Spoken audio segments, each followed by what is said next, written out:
titled "I'm suing these three creators" that he had registered his content nuke video on Hasan with the US Copyright Office, a move that federally protects the work from infringers. He went on to name Denims, Frogan, and Caseytron as the three targets for newly filed copyright infringement lawsuits. To me, this is sort of the culmination of Ethan's feud with the Hasan sphere. He says he was laying a trap for certain creators, and claims he knew they'd react to his video with minimal commentary and essentially steal his content. It's not that I wanted these people to steal my video, it's that I knew they would. I knew they would watch the entire video, add little to no commentary, react to it instantly, giving them no time to form an opinion. I don't even know what that last part means, by the way, like what they should have waited a few days to watch your video. By the way, this is just like a pet peeve of mine that I just feel like complaining, and I feel like I could talk shit with you guys, so I'm gonna complain. This shit pisses me the fuck off, because sometimes I'll be like, what the fuck does this even mean? But I have a, I guess, like, woman presenting voice or whatever, so when I say that, it's like, oh, what are you, slow? You don't understand what that means? It's like, no, your sentence is nonsensical, which makes it incomprehensible, which is why I'm saying what I'm saying, but that's just, I just felt like complaining. TBQH. This shit is what I'm talking about. Denims is a feminine woman. Ew, excuse you, disgusting, gross. Straight up, though, exactly what this guy said. What the fuck does that? I knew that they would want to watch it. I don't even know what that last part means, by the way. Like, what, they should have waited a few days to watch your video? Like, what was he even trying to say there? Regardless, his cases do seem pretty strong. Specifically, Caseytron and Frogan's reactions to the content nuke appear pretty short and lacking in meaningful commentary, and the primary defense against copyright infringement, which is fair use, likely wouldn't work for them. But in classic Ethan Klein fashion, he's been extremely dishonest about his intentions and what these lawsuits are actually about. For starters, Ethan claims in his video that his entire mission is to fight against content theft and stand up to lazy React streamers. Why should these content thieves, essentially, get more views than the author of the video, which in a lot of cases was happening? I mean, people don't like injustice, and this just, we all see this, and no, it's not right. But his criteria for who he decided to sue was a little more specific than just those who watched the content nuke in full. There were a few people that went above and beyond to commit copyright infringement. These people not only violated all of the principles of fair use, they also did it maliciously. And that's the part that really got me. It's the stated malicious intent to steal. And I suggest you all watch it through other people as well. If you enjoyed not giving any views to that terrible video, follow, subscribe. A lot of people have been wanting to watch this without necessarily supporting Ethan Klein. So Ethan is targeting people who maliciously reacted by openly stating that they wanted to avoid supporting his channel. And to a lot of people, that makes sense. Go after the people who were trying to harm your channel. But the problem is that both legally and logically, the concept of a quote malicious reaction is kind of fucking incoherent. So legally, any focus on malice in a copyright lawsuit would be a misapplication of copyright law. In US And I've talked about this multiple times, but this is something that like every dumbfuck law tuber just ignores completely, as well as every non-lawyer on the internet has ignored completely. It's not one of the 4 factors of fair use. It's not. And it's not the same as like murder. Like if you state an intent to murder, that's a crime on its own. If there's a reasonable suspicion that you intended to act on that, like threat of murder on its own is a crime. Threat of malicious watching is not a crime on its own. If you said like, I'm going to steal, I want specifically to steal Coca-Cola's formula and put Coca-Cola out of business, but then you like make Pepsi and you didn't steal the formula. It literally, it's not like the cops are going to show up and be like, well, you said this thing and then didn't do anything close to that, so we're arresting you now. It's like, that's not even correct. That's not even correct. I don't, what? All right. It's copyright law, especially when arguing for Who fair are use. you, Plankton? Intent. Yeah, sorry. You're right. Actually, that is a great example. Yes. It is at no point a crime for Plankton to be like, I will steal all of your customers by selling your formula, your secret Krabby Patty formula. It's this attempting to steal it that's the crime. And then if he made his own Krabby Patty or his own Chum Bucket, whatever, and then he did take all of, you know, fucking Mr. Krabs' customers, it doesn't matter because he made his own formula in the instance where he did. So, yeah. or malice has pretty much nothing to do with whether infringement has actually occurred. The primary test for fair use focuses on 4 factors, mainly whether the work has been sufficiently transformed by adding new meaning or commentary. But intent or malice is not one of those 4 factors. Someone could be completely unaware that material they're using is even copyrighted, and they can still be found guilty of infringement. Malice might come into play later when determining damages, but legally, it's completely irrelevant to whether anyone's guilty of copyright infringement. And logically, Ethan's focus on malice doesn't really make sense either. Look at it this way. If somebody steals Again, it doesn't matter what the statements that you make don't matter. What matters is whether or not it was fair use or wasn't fair use. your property, whatever they say they're doing isn't really relevant. If someone steals a bike from your front yard and rides away saying, "It's okay, I'm not stealing it, I'm just riding it," they're still stealing your bike. They're No, receiving dude. No, dude. I'm just I'm just riding your bike away from you, and you will not see it again. all the benefits of theft, and you're experiencing all the harm of it, regardless of what they said they were doing. With React content, it's the same thing. If you watch someone's entire video on stream, you've taken their content and given your audience a version they can watch instead of the original. Whether you say, "I'm stealing your viewers," or you say, "I love this creator," doesn't change what you're doing. The only thing that matters here is whether or not your coverage adds enough to the original video to make it a fundamentally different product, which would mean you're no longer stealing. And furthermore, everyone who reacts to an entire video on stream with minimal commentary knows that that's what's happening. They know their audience is watching through them instead of going to the original. That's not a secret, that's how the genre works. So if somebody knows they're stealing viewers and they choose to do it anyway, isn't that literally the definition of malice? So then what's the difference between what these 3 women did and anyone else who gave a low-effort reaction to the content nuke? Well, materially, there isn't one. All of them willfully chose to deprive Ethan's channel of potential viewers. The only difference is Denims, Frogan, and Caseytron said those words out loud. I do want to briefly point out that I'm not even really This is another good point that I feel like words and what words mean matters, but only if it's from people that you are on the same side as. Otherwise, you can just ignore what words people are using. Everyone has collectively lost the ability to understand that words mean things. Why? Because, well, you're saying these words and I want them to mean this, and I don't like you, so I'm just going to assume that that's what that means. It's like, okay. All right. sure that Denims or Caseytron did in fact openly state an intent to steal views. I know Ethan's convinced everyone that that's what rewind for a second. said those words out loud. I do want to briefly point out that I'm not even really sure that Denims or Caseytron did in fact openly state an intent to steal views. I know Ethan's convinced everyone that that's what happened, but look at what they actually said. Denims responded to a chatter saying they wanted to watch the content nuke through someone else, and simply confirms that she is in fact going to react to it, which isn't really malicious. At the end of the video, she This one is very funny that he put it in there and people use this as like evidence of theft. Someone saying like, yeah, we're relying on you to stay live so we don't give more views to the nuke. And then me saying, I'm going to stream it. I'm going to be streaming. Like, confirms that she is in fact going to react to it, which isn't really malicious. At the end of the video, she makes the comment from earlier. If you enjoyed not giving any views to that terrible video, follow, subscribe, etc. That's not really malicious intent either. The video is already over, and it's simply an acknowledgement that some people were there for that reason. Same thing with Caseytron. A lot of people have been wanting to watch this without necessarily supporting Ethan Klein. That's not really a statement of intent, it's just kind of a fact. And that's all she said. So is this really them saying they're trying to steal Ethan's views? I'm not really convinced of that. They seem more like statements of awareness about the market for I mean, it was just like a very pathetic scramble from Ethan to try and convince everyone that a copyright lawsuit was based. And he had to figure out something that would work on a lot of stupid people on the internet. And this is what ended up working on, again, a lot of the stupid people on the internet.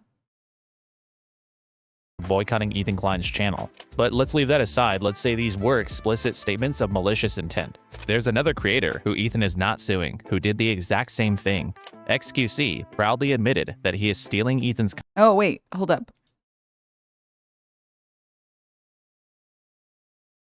This was another thing. Actually, I have something I would like to share.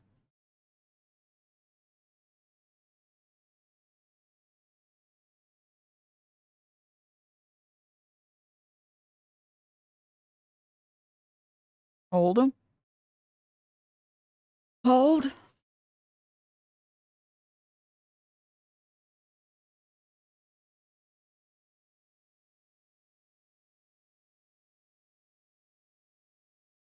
So this was something that, like, is Denim still getting sued? Yes. So we actually had a filing today. Yesterday? Which kind of talks about some of these arguments and talks about some of these points. So I can actually show some of you guys some of this stuff. But this was another one which I didn't even realize it at the time. Sometimes I kind of forget how dishonest Ethan is. And then I remember that he's like one of the most dishonest people that's ever been on the internet ever. Because he also used this quote as like, see, this is clear evidence of malicious intent to steal. And I'm trying to pull it up here.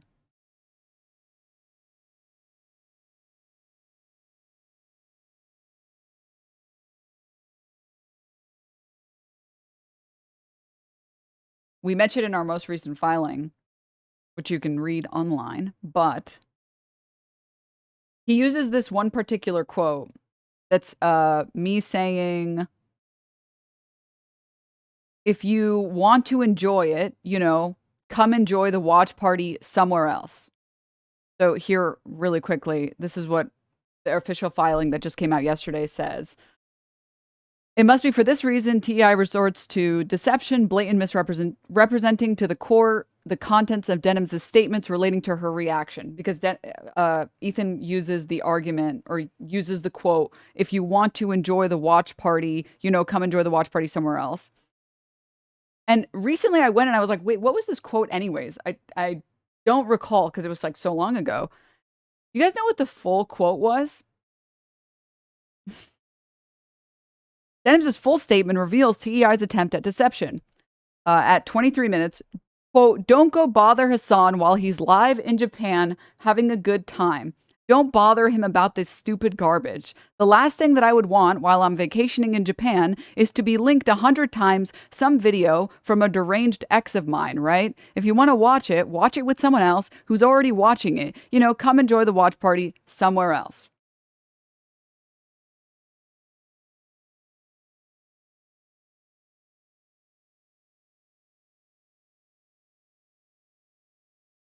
This statement is me saying to people, don't go spamming in Hasan's chat. Are you going to react? Are you going to react? Come on.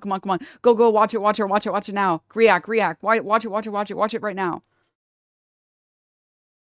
Because again, I would hate that experience. If I'm like vacationing doing IRL streams in Japan, I would not want a bunch of people fucking spamming to go and watch this like psycho sexually frustrated ex of mine be like, Hasan, can't keep getting away with it. And that's what the full quote is. The full quote is, if you want to enjoy it, come enjoy the watch party somewhere else, in reference to not spamming in Hasan's chat and instead watching it somewhere that isn't spamming it in Hasan's chat because Hasan's not going to watch it. Like, the levels of dishonesty are crazy. And the fact that people still just take everything Ethan says at face value is like, it's kind of embarrassing. At that point, you're just like, you just desperately want to believe that this guy wouldn't lie to you. And so you're just going to double, triple, quadruple down. Content during his reaction. I actually invented watching. I invented watching. People think reacting on stream? No, watching. I'm not reacting. Sorry, let me translate Papiggies. XQC said, I invented watching on stream, not reacted, not reacting. I invented watching on stream. And then talking about the content nuke, during the watching of the content nuke, XQC says, I am not reacting to this. I'm watching this. What about it? I'm watching this. If Ethan actually cared about lazy React content, XQC is a prime example of somebody he should. So like, and this is like the premise of, I think this is why this section is so good. This is the only person I've seen on the internet actually be even the smallest bit honest about any of this debacle, because anyone who wants to be honest can't take Ethan's side, and then they don't want to get harassed by Ethan and his fucking deranged audience. Sorry. Mr. and Mrs. Klein, you're gonna have a son. Hasan?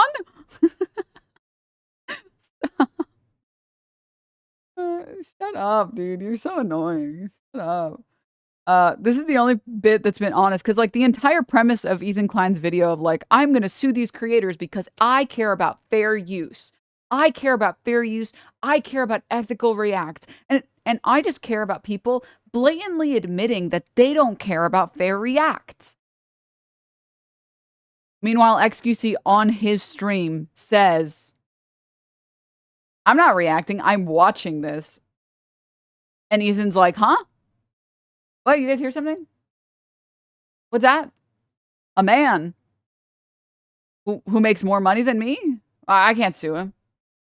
I can't sue that guy. I can't. Well, he said, well, the thing is, he didn't say he wanted to deprive me of views. Okay, well, neither did these other people. Hello? Be going after. He reacted to the content nuke in full with minimal commentary. He's got a massive audience, and he's openly admitted he doesn't care about intellectual property. To Ethan. So in that regard, do you care at all about like IP or copyright? Does that matter to you? No. It doesn't matter. Well, if flat out doesn't. During that same debate, Ethan specifically called out XQC for using deceptive thumbnails, taking the original creator's thumbnail and slapping his face on it to confuse audiences and siphon views. The fact that you're using the same title and the same thumbnail. Oh, sorry. Chatter. If I get robbed by one guy and I don't press charges, and I get robbed by another guy but press charges, the second guy that robbed me shouldn't be convicted because I didn't press charges on the first one?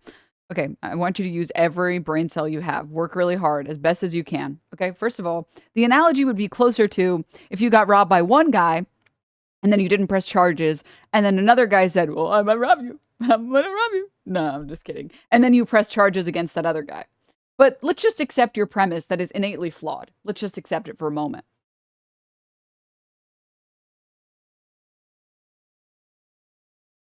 You're not allowed to say then that you just care so much about robbery and you need injustice to be attacked. You can't allow injustice to exist.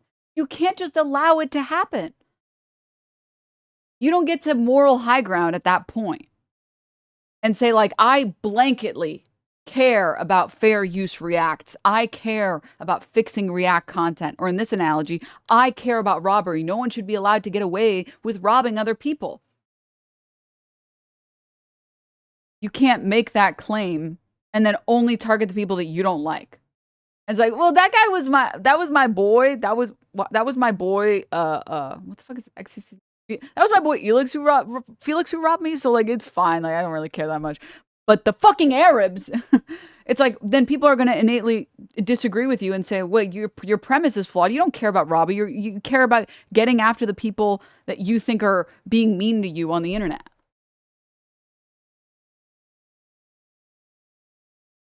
Why is it flawed? Because let's just pull it up for a moment. Let's just pull it up for a moment. Sorry, the reason why it's flawed, let me just explain it without like pulling up a bunch of information. Because I reacted to the content. That's why.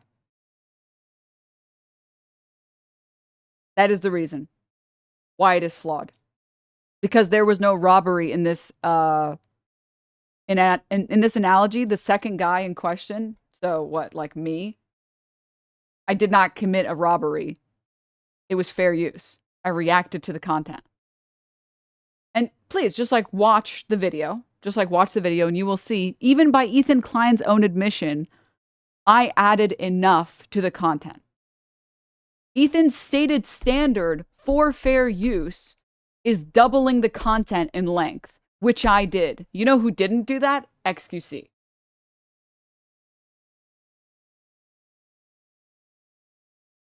It's so parasitic. It's so shady. You are only doing that to siphon off views and confuse people. There is no other reason for that. But that's exactly what XQC did with the content nuke. By Ethan's own standards, XQC should be the first person he would go after. But when he watches him proudly admitting to stealing his property, he has only nice things to say. I'm not reacting to this. I'm watching this. What about it? And listen, I respect it, man. I acknowledge you. We hear you. I acknowledge you as the king of this shit. So is Ethan just a pussy who won't go after someone that has the money to fight back? Yes. But more importantly, this shows that the lawsuits have nothing to do with malice or lazy React content or protecting intellectual property. This is just a targeted attack on specific people that Ethan doesn't like, which is not really what the court system is meant for. And of the people Ethan is suing, Denims is the clearest example of just how bad faith he's being here. I mean, Ethan spends his entire announcement video talking about the harm of lazy React streamers, like people who walk away from the video and leave it playing. The problem seems to have only gotten worse. You have people like Hasan Piker paving the way of fair use with what's known as chair reacts, when Hasan gets up, disappears for an extended period of time, and leaves the video playing for his chair. Mr. Chair, they call it. But Denim's reaction to the content nuke was nothing like that. The content nuke itself is less than 2 hours long, and Denim's reaction to it is almost 4 hours long. And according to Ethan's own standard, that should qualify as being transformative. My reacting to Ian's content cop, which I finished my total reaction was probably what, like 5 hours or something in total, maybe less, 4. And his was an hour and a half. I think that sounds pretty reasonable. That's like taking 2 times more than the original runtime, which seems like a good amount to contribute to have proper commentary, right? So again, by his own measure of what fair use is, Denim sufficiently transformed his video, which should mean she didn't really steal anything. So why then is Ethan still suing her? So that's the problem with your analogy. That's why it's flawed. I never said I agreed with Ethan's arguments. It's obvious he's after some specific people. I don't know why you're sharing that part. I don't really care. I'm just explaining to you why it's flawed. XQC, who reacted, who admitted that he was just watching, he wasn't reacting, and added what, like, I don't know, 30, 40 minutes, I don't know the exact amount of time, did not pass Ethan's own standards for good React, like ethical Reacts or whatever. Meanwhile, I over doubled the runtime, his own metric for whether or not something was transformative or was enough.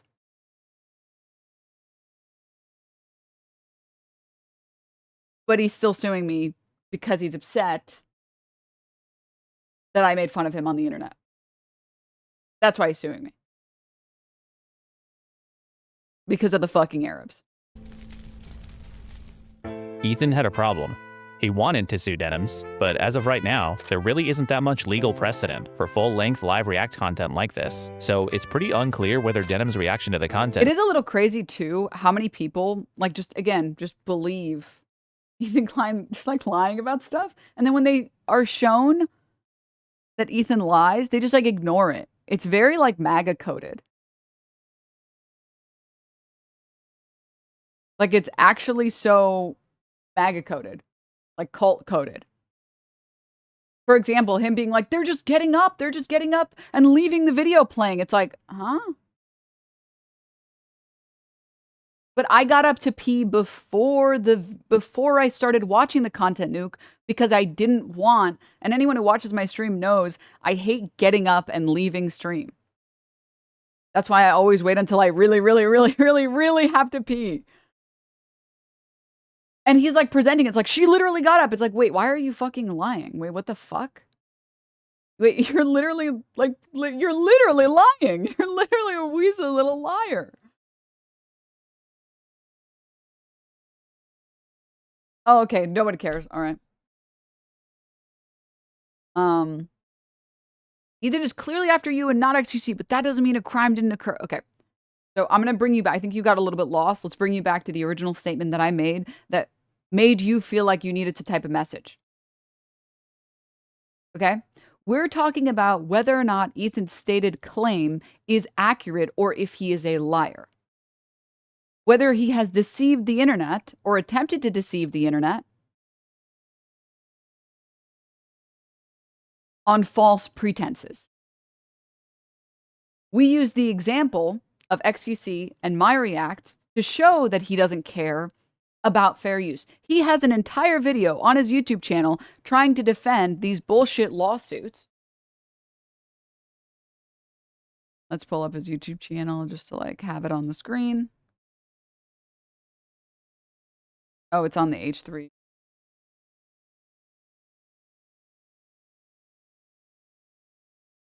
Videos. Here we go. Here it is. This entire video, I'm suing these 3 creators. This whole video, They the 20 minutes in this video are spent pretending like he cares about React content and he cares about the sanctity of React content. Why? Because he would get no public support if he said, I don't like these 3 women and they're fucking horrible to me, and that's why I'm suing them. Because he's the fair use guy, or in Caseytron's words, the free use king. You can't be the guy that thinks, no, it's not fair that the richest people just get to bully other people because they have more money and you can just go after people for bullshit copyright infringement. And then also do that exact same thing the second that people are saying things about you that make you annoyed and upset.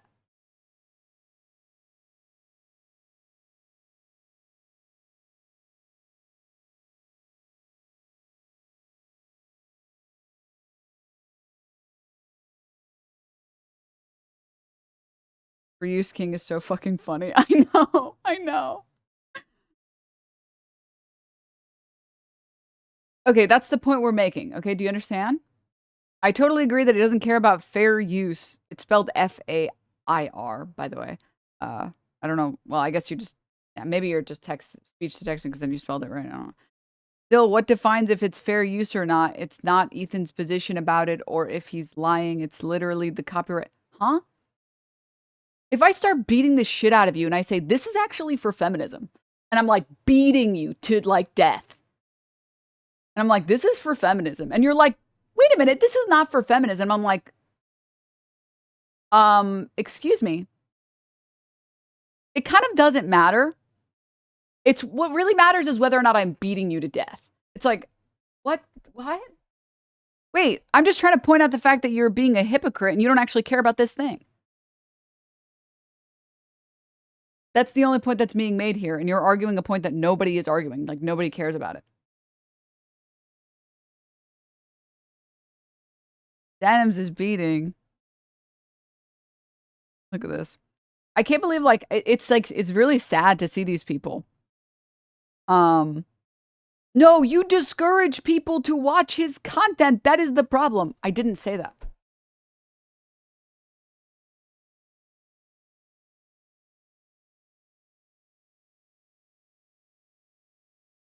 I'm sorry that you were tricked by Ethan into thinking that words don't mean what they mean.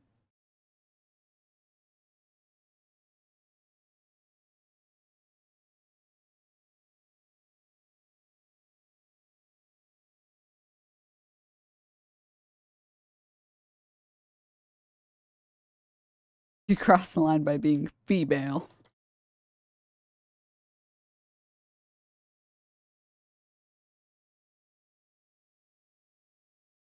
Like, I literally didn't say that. I know you're hallucinating these statements to mean what you want them to mean because Ethan Klein, you don't want to believe that Ethan Klein would lie to you and he would misconstrue statements, but do you want me to let a man explain it to you again?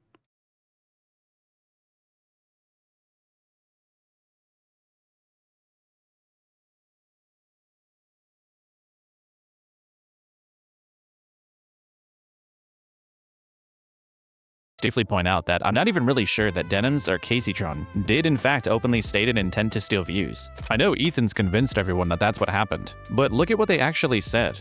Denims responded to a chatter saying they wanted to watch the content nuke through someone else and simply confirms that she is in fact going to react to it, which isn't really malicious. It's again just me saying, yeah, I'm gonna be streaming it. I'm gonna be streaming. What exactly? Where exactly is there intent there to deprive me saying I'm going to be streaming? At the end of the video, she makes the comment from earlier. If you enjoyed not giving any views to that terrible video, follow, subscribe, etc. That's not really malicious intent either. The video is already over, and it's simply an acknowledgement that some people were there for that reason. Same thing with Caseytron. A lot Do you understand that like you were lied to? Do you get that? Do you get that Ethan Klein is lying to you?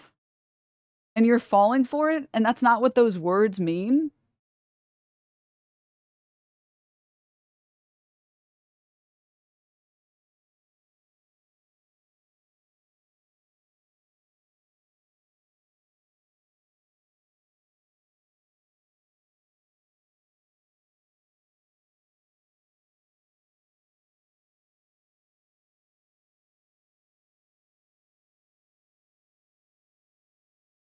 All right, this guy, I don't think this guy's going to respond. I think he's struggling with the fact that he doesn't know that he didn't know that he was being lied to. Oh, yeah.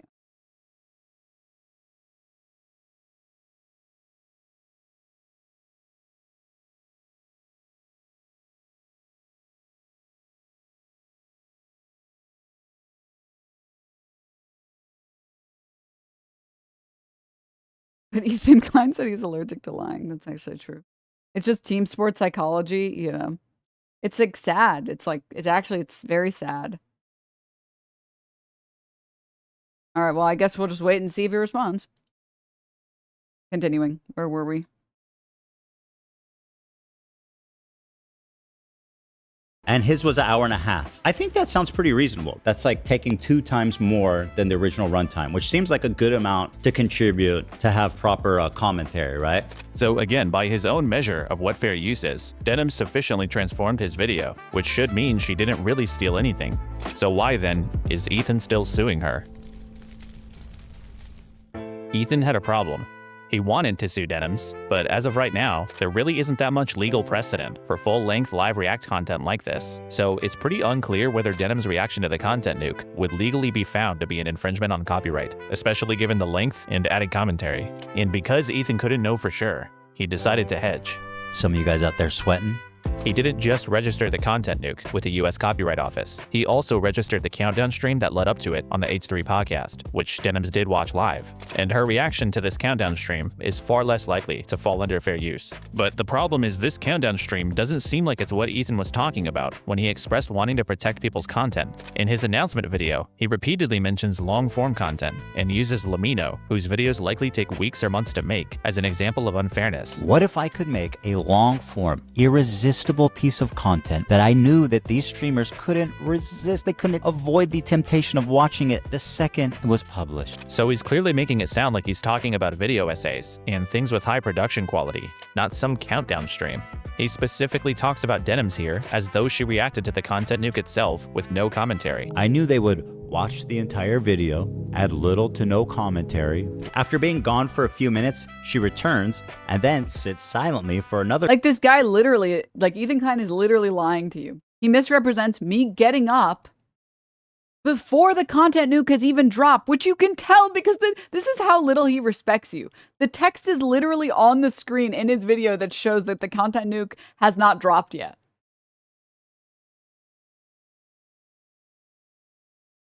And I'm pretty sure I even said, maybe I didn't say it on stream, but I got up to go pee so that I could watch the content nuke uninterrupted and give a full react without getting interrupted. So I was like, let me go get some water, let me get some food, let me go pee, and then we can get through this fucking content puke. A couple of minutes eating. But he doesn't mention the countdown stream a single time. It's almost like he doesn't want you to realize that he's completely spite-driven and full of shit. You're lying. Maybe I am, so what?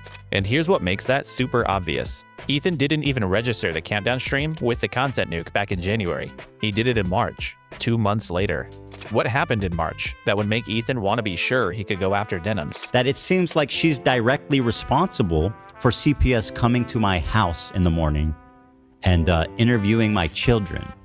These basically are not even really copyright lawsuits. It's quite obvious that Ethan just came up with a way to use the legal system against his personal enemies. And the ultimate goal of his plan. The overlay was so funny, dude. was to threaten them with something that they couldn't fight back against. Take Caseytron and Frogan, for instance. These two have pretty small audiences. They could not have meaningfully impacted Ethan's income at all. But Ethan is pursuing statutory damages, meaning his payout wouldn't be based on any actual lost revenue, but a fixed amount that the court decides upon, and could be up to $150,000. He's also asking for attorney's fees and prejudgment interest, just for good measure. This is Ethan applying the absolute maximum amount of financial pressure possible. He's not really trying to right a wrong. He's trying to make the cost of defense so high that they don't actually have a choice. Caseytron, for instance, expressed concern about losing her home as a result. By the way, meanwhile, XQC and Asmongold both uploaded their react onto YouTube, and their reacts got over 1 million views. And none of the people he sued even re-uploaded any of their content. Of the lawsuit. And when she's facing that level of financial threat, she doesn't realistically have the option of trying to prove whether she's right or wrong. She's probably gonna just decide to not risk losing her house, which is likely why Caseytron was the first of the 3 defendants to resolve her case. The 2 parties settled in December, and as part of that settlement, she was required to deliver an on-stream apology, a statement which consisted of roughly 26 seconds discussing the importance of copyright, followed by almost 3 minutes of things like this. I also want to make clear that I did not receive any support, financial or otherwise, from Hasan Piker. Hasan never even reached out to me privately to— Guys, this chatter left. The chatter who was like, you literally discouraged people from watching his content. And then I showed him what I said. And then he left.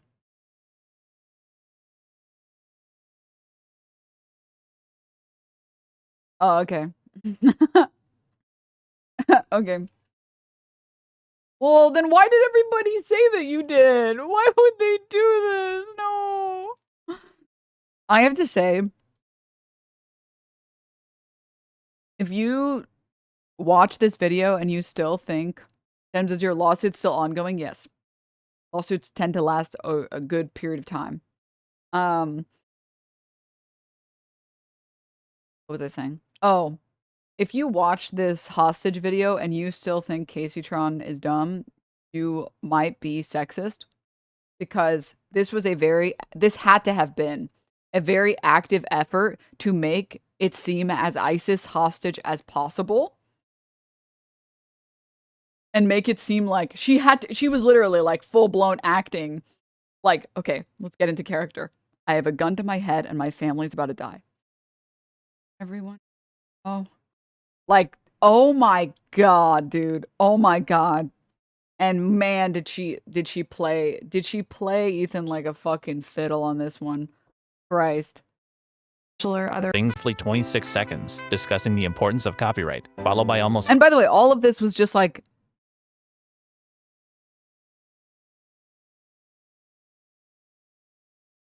I'm like thinking about how to tie these 2 points together. You know, like the archetype of abusive partner that gets abused at work, and that's why they go home and abuse their partner, because they feel belittled by someone who is higher on the totem pole than they are. So they need to take out their frustration and their anger and their inadequacies on someone that they view beneath them. This is straight up bar for bar, verbatim, not verbatim, bar for bar what Ethan did to Caseytron, because he was forced to apologize to Ryan Kavanaugh after spending years being like, yeah, fuck you, Ryan Kavanaugh. You look like Harvey Weinstein. You're running a Ponzi scheme. You're doing all this. And he couldn't handle that he was so emasculated and made to feel so stupid and so petty and so pathetic. And be like, I'm really sorry. I'm sorry, Ryan Kavanaugh. I'm really sorry. You know, my bad. You know, it's just tough. It was him. That's what he just couldn't handle dealing with that emotion, so he had to force it on somebody else to make 3 himself feel minutes big. of things like this. I also want to make clear that I did not receive any support, financial or otherwise, from Hasan Piker. Hasan never even reached out to me privately to offer words of support. I also want to take the opportunity to acknowledge other misconduct and bad behavior I have exhibited online. For example, weaponizing the death of Asmongold's mother was inexcusable. AB, along with his wife Lena, have done more than I have ever done for the Palestinian people. I apologize to Ethan and Hila personally. I have said extremely mean and cruel things about both of them. I also This is a lawsuit about copyright infringement. want to acknowledge the pervasive problem of anti-Semitism in leftist spaces. It should concern all of us. I condemn it and will not participate in it. To that end, I wish the client's success in enforcing TED Entertainment's copyright and protecting the legal rights of online content creators. Ethan claims that these lawsuits weren't about the money, and he did this to protect the wider commentary community. Even though theoretically I could sue a lot more creators and rake in millions of dollars, the purpose of this is not financial gain. I don't want to chill the reaction community into fear. Actually, the opposite. I hope that we can all unite against this type of egregious behavior that not only makes us all look bad, but could destroy the commentary community as we know it. I'm allergic to lying. But when he was able to point a dollar bill-shaped gun at Casey Tron's head and force her to say whatever he wanted, even his intellectual property became an afterthought. He was almost exclusively interested in humiliating her, sucking up to Asmongold, dunking on Hasan, and otherwise just trying to win his little interpersonal online battles. Oh, and then boldly fucking lying afterwards that he had sympathy for Casey Tron and that the apology was genuine. I think ultimately her apology was heartfelt and sincere. You would have to be a total idiot to actually believe that. It's incredibly stressful, both emotionally and financially, to go through a lawsuit. It is. You're the ones doing the lawsuit. It's so hard to go through, you know, like emotionally, like, you know, dealing with a lawsuit. So like we feel for her. You're the ones doing it. This is like being a landlord, evicting a tenant and being like, you know, it's really hard to get evicted as like a tenant. You know, it's a really stressful process financially, emotionally. You're the landlord evicting the tenant. What do you mean what the hell are you talking about? Everybody And I knows appreciate that. the situation she's been in. You're the one putting strain on her situation. Ethan even made Casey Tron declare her willingness to help him pursue the H3 Snark moderators, who he claims colluded with the defendants to promote their streams. My favorite thing is the dumb fucks who are like, everything Casey said here is completely legally binding. She just said Ethan is going to win all of his cases and he deserves all of the gold stars and he always gets a lollipop when he goes to the dentist. And he goes to the doctor because he never cries when they give him a shot. So, and he's the goodest boy that ever was. So like she literally said all of those, like all of those are legally binding. It's like, no, dude, that's not how settlements work. That's not how settlements work. What? For the record, I have agreed to cooperate with the clients in their litigation against the H3 Snark mods for promoting my live stream to the extent that I am able. But his evidence for this is just this Reddit post listing publicly announced streams that were going to be reacting to the content nuke. She's working directly with the Snark subreddit moderators to siphon views, and their intentions couldn't be clearer. But there's been no evidence presented of any two-way communication between the defendants and H3 Snark. So Ethan's even using these coerced statements to promote narratives about his enemies that he likely doesn't even have evidence for, which means that these totally spite-driven copyright lawsuits are being weaponized to compel the speech of the people that Ethan is feuding with, and all of it is in service of simply managing his online reputation. And even if you hate Hasan and Denims and all these people, what Ethan is doing here should repulse you, because it's extremely clear that his announcement video, the forced apology, his acceptance of the apology, this entire situation was a lie. And he lied because Ethan knows what he's doing is fucked up. He knows it's wrong to abuse the court to litigate personal grievances. So he Like, I'm sorry. Is it not the most funny? Like, close your eyes with me for a second, Chem. Close your eyes with me. Imagine Casey Tron and Ethan Klein. I don't think that it probably looked like this. I mean, I don't know. I wasn't in that room. But just for a second, imagine like them sitting across from each other at a table. And they're in settlement talks. And Ethan's like, you know, I just feel like you need to say that, like, you know, you stole my content and you're a thief and you apologize and you're sorry and everything. And then I love the universe that Ethan Klein thinks everyone else believes in, where Casey Tron of her own volition is like, hey, Ethan, so I hear all of that. Could I put in this settlement how I want to apologize to Asmongold? Would that be okay with you if I wrote that down in the video? Could I do that? It's like, I'm sorry, who do you think is falling for this? No one. No I would also, Ethan Klein, if you would be so kind to allow me, you know, in all of your generosity, to talk poorly about Hasan, I would really like to do that. She definitely personally wrote that entire statement. Everyone believes that. It makes a lot of sense that Casey would do that. It's totally correct, 100%. I love the part where like Ethan Klein is reacting to her apology and he's like, "This just seems so authentic." It's like, dude, what? Who the fuck is falling for this? It seems so authentic. Woman who looks like she has a gun to her head. That's authentic to me. He has to pretend to be doing it for some greater purpose. I mean, people don't like injustice, and we all see this, and no, it's not right. I hope that we can all unite against this type of egregious behavior that could destroy the commentary community as we know it. Ethan, don't. Sorry, really quickly. Not that it matters because it changes nothing. Did Hasan reach out to Casey Strong with the intention of providing financial support on the lawsuits? No. I mean, he said he would. There could have been some proof. I don't know. Okay, so I need everybody to understand something very important here, which is Hasan's in a catch-22 on this, where if he shows public support, he's basically providing the permission structure for Ethan Klein to continue suing as many people as possible, and then shaming Hasan into spending his money on a bunch of lawsuits. And then if he doesn't do that publicly, he's a fake socialist who doesn't care about anyone who's getting sued. So it's kind of like a fucked if you do, fucked if you don't situation. So I don't see a world where Hasan would support someone publicly on this front, especially.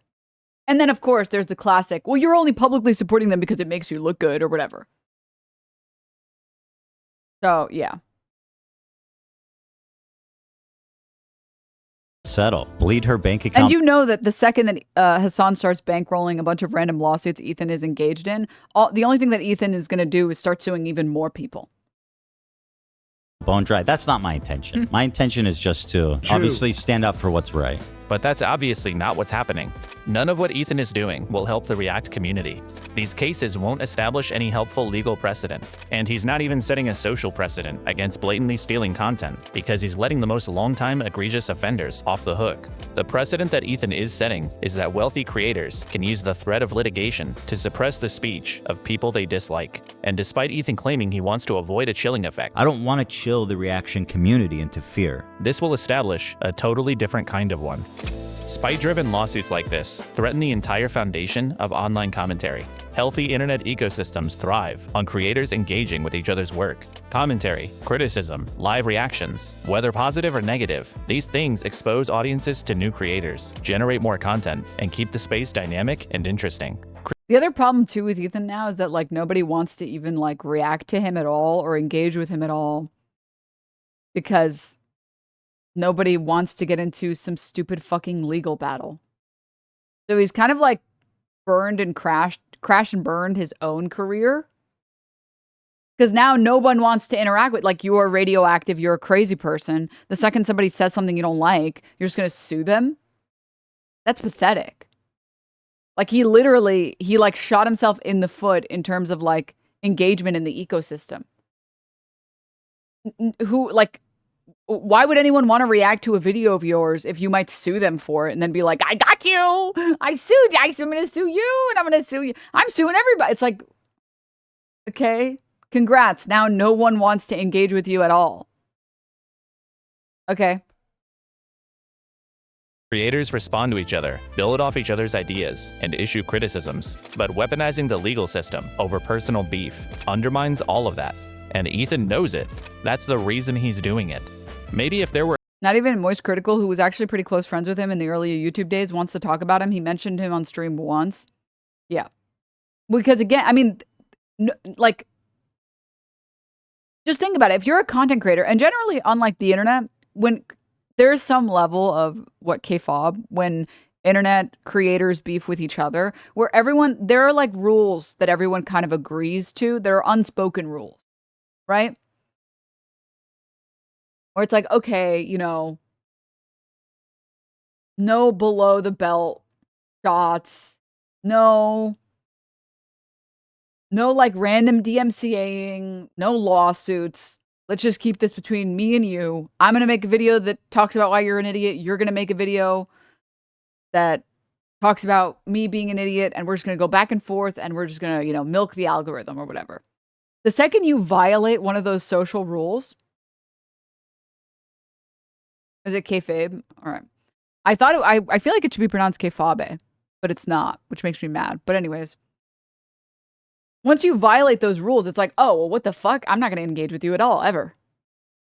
You're a psychopath. Okay. Got it. Go ahead, make 1,000 videos on me.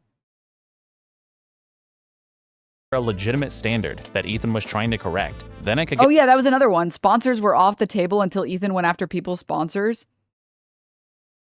And if you ever attack his sponsors, if you ever write emails to his sponsors, you are literally doing an anti-Semitism. But when I get banned for 30 days because people were contacting Twitch's sponsors, that's okay. That's all good. That's all good. But if you target Ethan's sponsors and ever send any emails to any of his sponsors telling them that you disagree with his content, that you don't like the fact that he is has a pro-Israel stance, or that he holds water for Israel and talks about how great it is and multicultural and beautiful it is, and you don't feel like he does enough to elevate anti-genocide voices, and you don't feel comfortable supporting that product, well, that's literally anti-Semitism. Because those sponsors were promised 3,000 years ago. So if you take those sponsors away from him, that's literally anti-Semitism. But a bunch of Arab creators getting banned for 30 days because there was a mass email campaign to Chevron, well, that's just fine. That's totally okay. That's totally okay. Why did Ethan go after sponsors? Why did Ethan go after Twitch's sponsors to get us all banned? Because he knows that that is the most effective way to target someone. And it's projection. He's actively telling everybody else, by the way, the easiest way to get to me is to attack my sponsors and make me lose all of my sponsors. Wow, thanks, Ethan. Thank you for letting us know that that's the most effective strategy. We really love it. Appreciate it. Thank you so much. get behind him. But that isn't what's happening. He didn't go after everyone who actually stole his property. He didn't go after people who meaningfully affected his income. He didn't even go after the people who actually set the current standards for the thing he claims to be concerned about. He went after 3 small-scale creators that he hates, and he's using his vastly superior wealth to force them to say whatever he wants, attacking his enemies, making political statements they likely don't believe, and humiliating themselves publicly, all while lying to your face about what he's actually doing. And the thing is, it doesn't matter whether Caseytron is a good person or whether she said shitty things about people. It doesn't matter what Denims or Frogan have done in the past. What matters is whether you think someone with money what we've done in the past. She did CPS. should be able to abuse the court Small scale, have you seen the size of Denim's camera? to silence their enemies' speech and expression, because that is the standard Ethan is setting. Not a standard about transformation, not one about protecting intellectual property. It's just the standard of don't piss off Ethan Klein. And It is kind of funny that every single like terrible thing that I've ever done is like a total misrepresentation of everything that I've ever done. Do you guys remember when everyone was like, she literally put a hit out on Asmongold? And it was like, how did you get that from the original video? First of all, we were not even talking about Asmon. He was just on the screen. Second, it was an obvious joke, as stated by Asmon. Oh my god. Like, we're so far removed from reality, guys. Oh my Jesus Christ. She literally did CPS by watching a video of Ethan Klein talking about how everyone in his family has giardia and how the viscosity of his child's poop is getting everywhere because the child is thrashing around as he changes the diaper in the dark for some reason. And me watching that being like, that's fucking disgusting. That's literally doing CPS. That is literally CPS. It's pretty much 100% of her chat. I'm allergic to lying.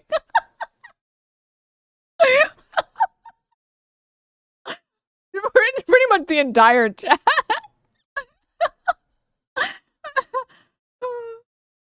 Oh god. if you're not disgusted by that notion, you should be. Ethan would be. In this country, we value free speech. And what a reaction video ultimately is free speech. I think if you're a reactor on Twitch, if you make a good faith effort to comment, and if you make a good faith effort to promote the author, to link to them, to try to drive traffic to the original video, I think you're probably pretty much doing the right thing, and that's fine. Fair use doesn't give a shit if you watch the video first or not.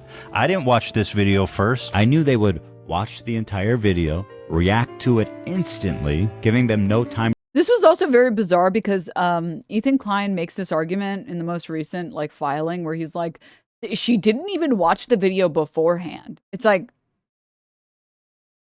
that's not a requirement in like fair use. It's not, there's not a secret fifth factor that says you need to watch all videos beforehand. Like, we're just making shit up now. Me showing up to an improv show. Hey, you didn't write these jokes beforehand. You're just making it up on the spot. How do I know that it's going to be good? You didn't even write it beforehand. I'm out of here. This is a fucking scam. Like, what? What the fuck are we doing?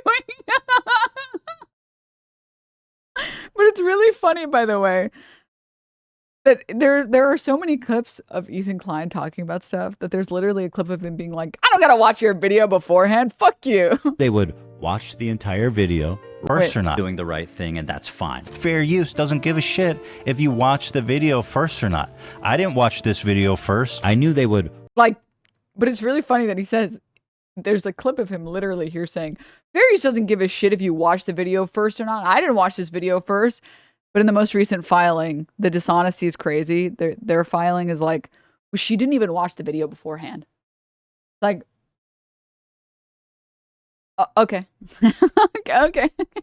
Watch the entire video, react to it All right, whatever you say, instantly, man. giving them no time I'm allergic to lying, by the way. to form an opinion. I have to show that I've watched it before and thought, well, I have something good to add.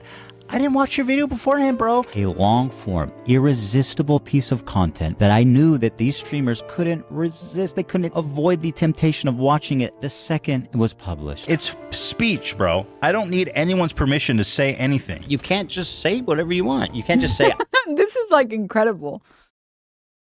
There should be like an Ethan versus Ethan YouTube channel where it's just Ethan saying clips, or sorry, saying things in clips that completely contradict other things that Ethan has said currently.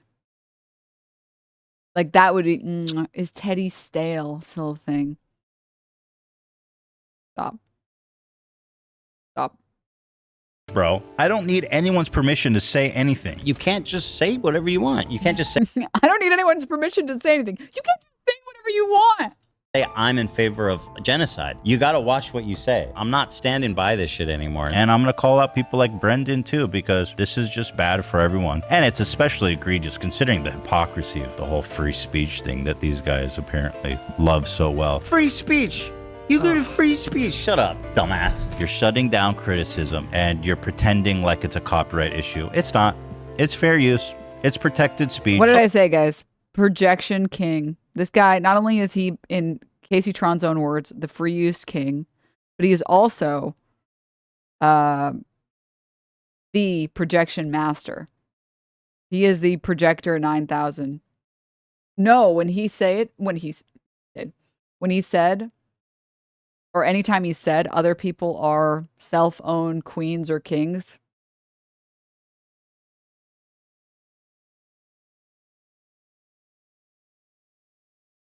it's projection. It's projection. This isn't a free speech issue. This is people are fucking getting way too comfortable slandering and saying whatever they want about people online under the guise of free speech. There's lots of videos shitting on me on the internet.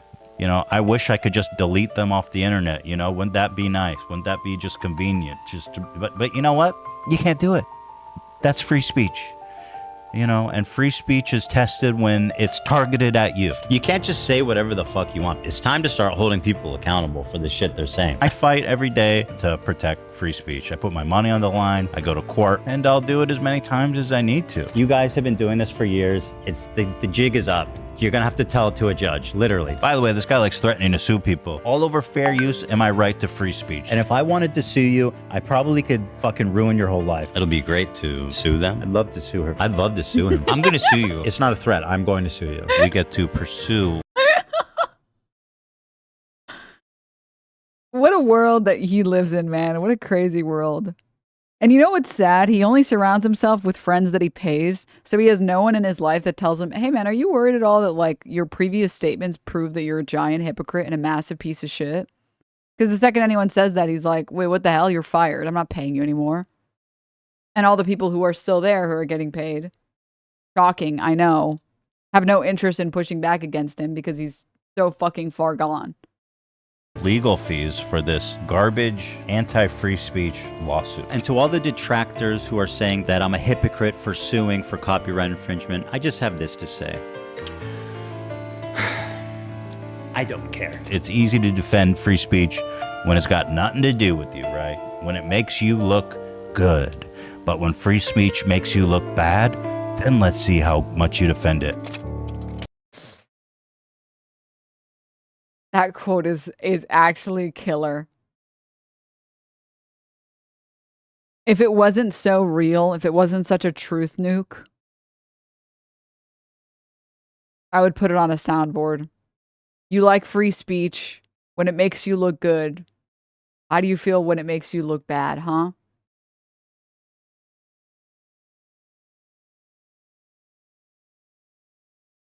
The craziest thing, too, is like,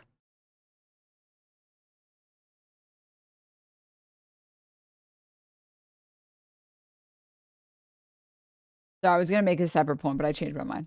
But the moment online banner criticism chatter. became too difficult for him to handle, all of those principles went out the window. And not only has he completely abandoned those principles, he's become the thing that he spent so much of his career complaining about. As an example, look at the initial complaints for the lawsuits. These were You need to react to the content, though. I'm just curious. Guy who's come in every single day for like 1 billion years. I'm just curious. Sorry, that's hyperbole. Before you start typing out an essay about how you didn't come in literally every day, before you do that, calm down, son. Just a joke. I'm just curious what you think about this.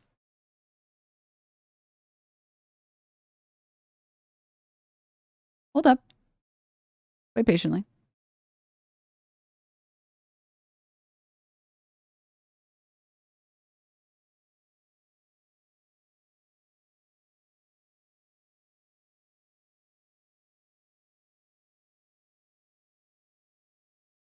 Just wait.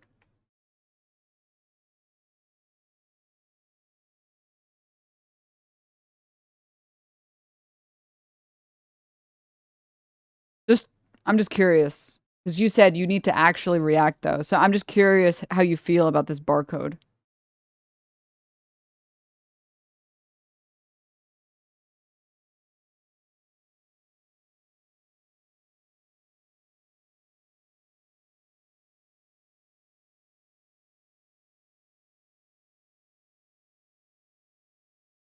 You're going to respond, right? You wouldn't be such a coward to stop typing the second I engage with you.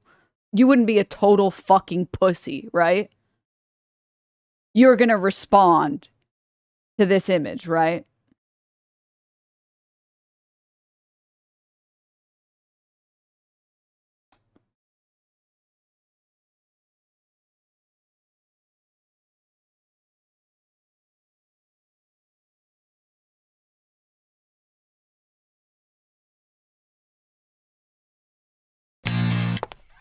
Wait, no.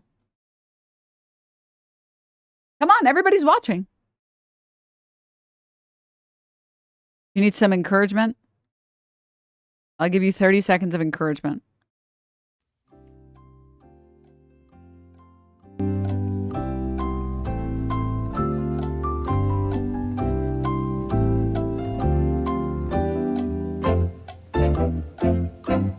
Remember, chat, hydrate.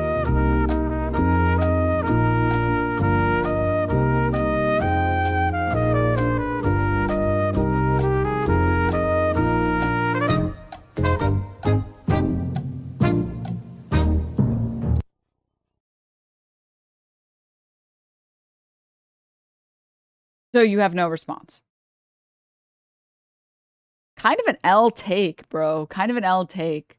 I'm not gonna lie. Top 10 pussy plays I've ever seen. He can't read Denims. He's using the text-to-speech to type in chat, please.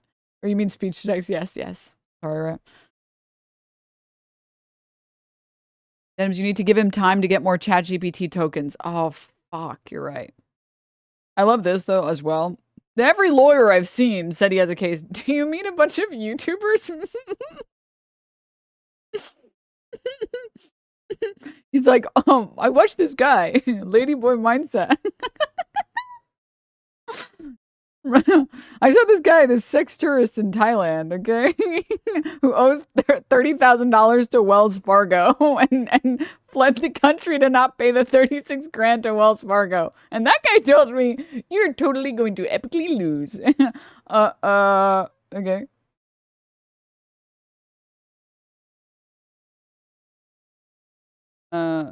Okay.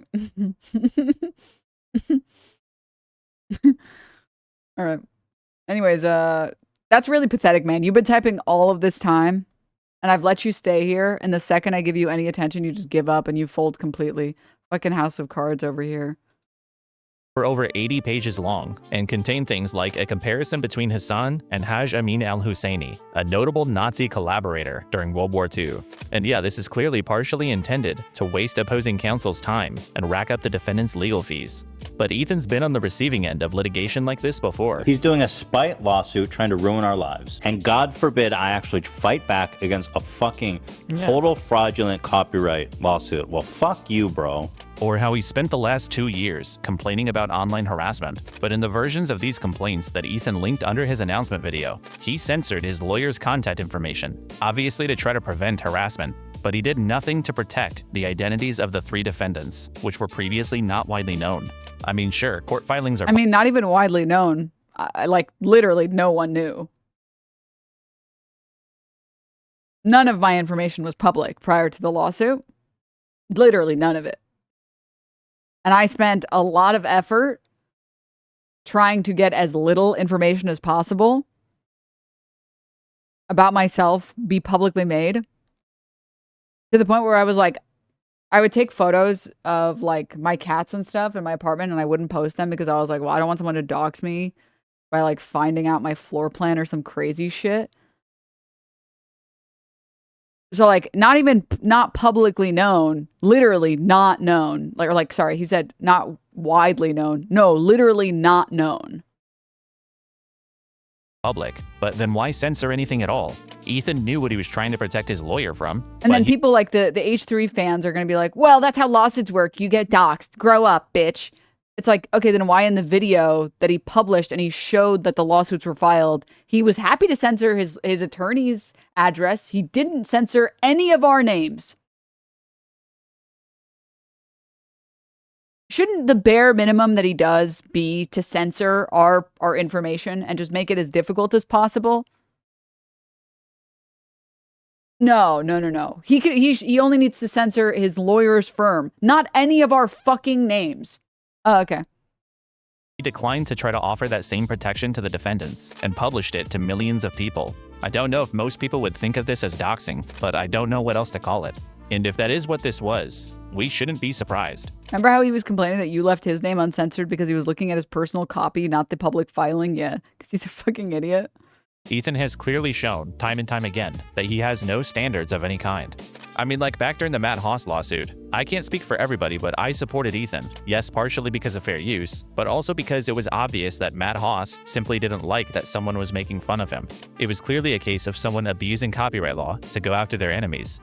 But now that's Ethan, and he's like this with everything. He condemns things when they work against him, but he's perfectly fine with them when they work for him. Like, he considers it harassment. And worse than that, he's a pussy-ass bitch. Ran away from a debate after challenging me. Won't watch any of my videos in full, despite saying he's totally correct and based and he hasn't lied about anything because he's allergic to lying. And absolutely will not watch this video because it's probably going to be anti-Semitic or something.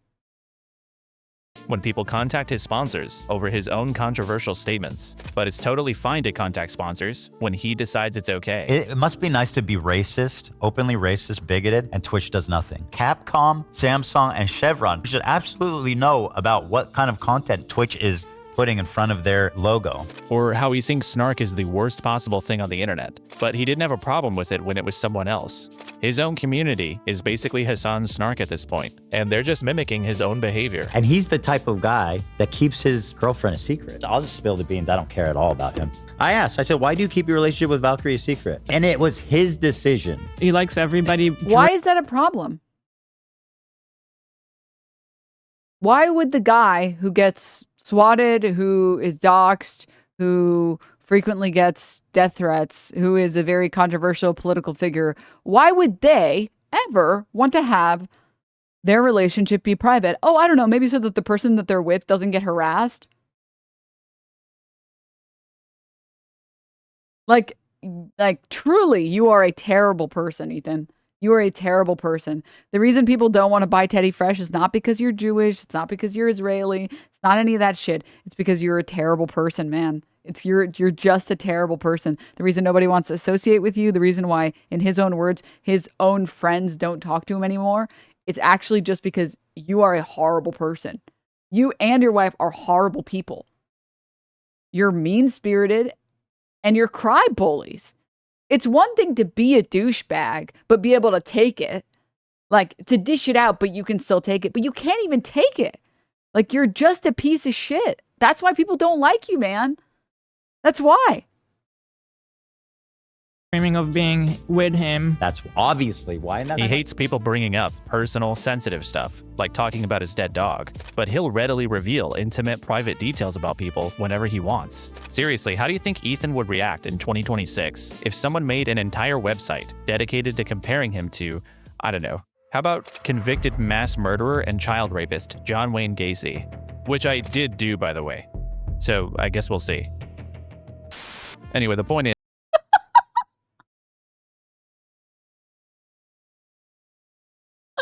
Dude, this guy has balls of oh my god. And you know, Ethan saw this and was like, I want to sue him. I want to sue him. And you know, like fucking Dan was in there like, Ethan, if you sue him, you've totally proved his point. That you just do to other people what you could never handle being done to you. And yes, by the way, it is a real website. It is a real website that this guy did actually, Kilo did in fact make this, the YouTuber that made this video, Kilotonics or Kilo, he did also actually make the real website. Does Ethan Klein look like John Wayne Gacy.com?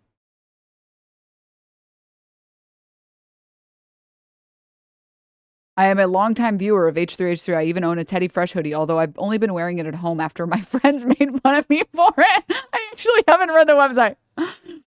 Recently, something happened that entirely changed my perspective on the H3 show. I was watching the podcast on the living room TV when my roommate walked in and said, "Hey, that guy, Ethan, looks like John Wayne Gacy."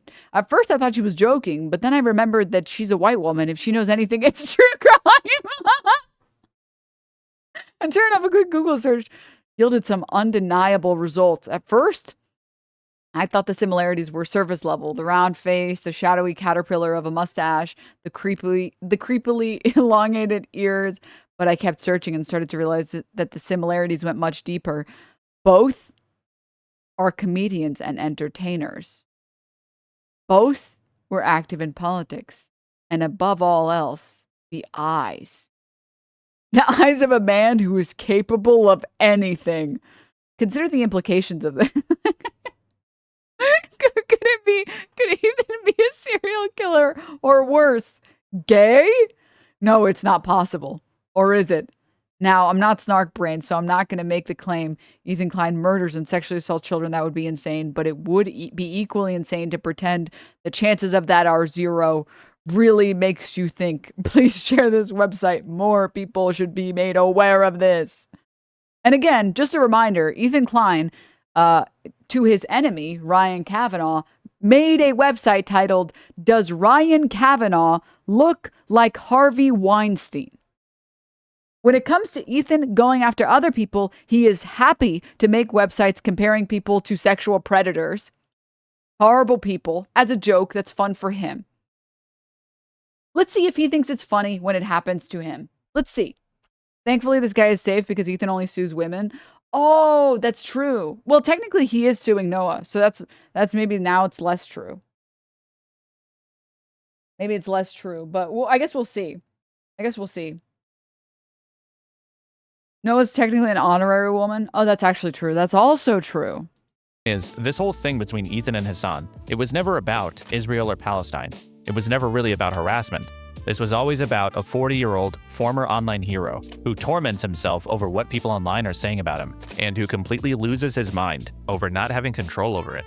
He's been losing subscribers and obsessively coming up. Whoever made that one edit of him in the tank top and he's like hunched over and they aligned it with the total subscribers lost for H3's podcast, you're a crazy. Your bitch is too bad, dude. Your smoke's too loud, man. With massive conspiracy theories to explain why, instead of facing the obvious, which is that he pretends to be honest and stand up for OMFG, what? If somebody has the link, please send it. But I don't feel like looking for it, but you know what I'm talking about. things. But he's a giant crybaby whose only principle is self-preservation, and he'll sell you any lie that he can to try to uphold it, which makes Ethan I'm allergic to lying. Weasley little liar, dude. A fucking Weasley little liar, dude. For his efforts, Ethan Klein's the winner of our first Weasley Little Liar Award, the Sort of a Piece of Shit Award. Mazel tov. So you'd probably think that vexatious lawsuits, lying, doxing, and harassing smaller Congrats! figures into silence would be met Congrats, with Ethan. widespread condemnation online.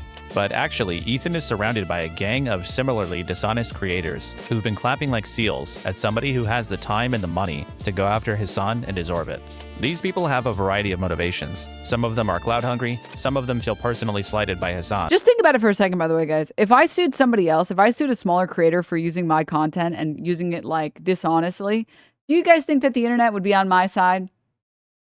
Or do you think suddenly everyone's morals would come back to the table and they would start saying, you know, it's just wrong to use copyright this way? Oh. Do you think, let's use a better example. Do you think if Hasan sued a smaller creator for clip chimping him consistently across the board and used his wealth to bully a creator that had like 10,000 views or something?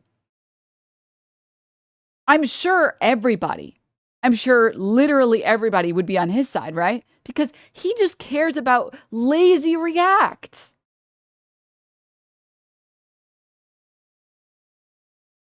Don't pretend to have morals if you have none, Ethan Klein and co. Please.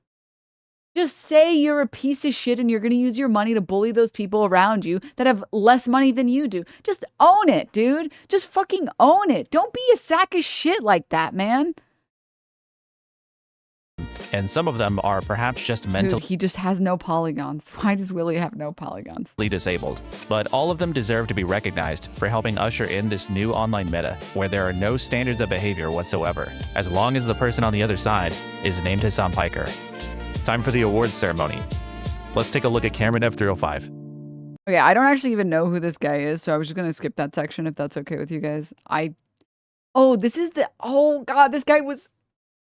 I actually seared this guy out of my brain because it was so cringe.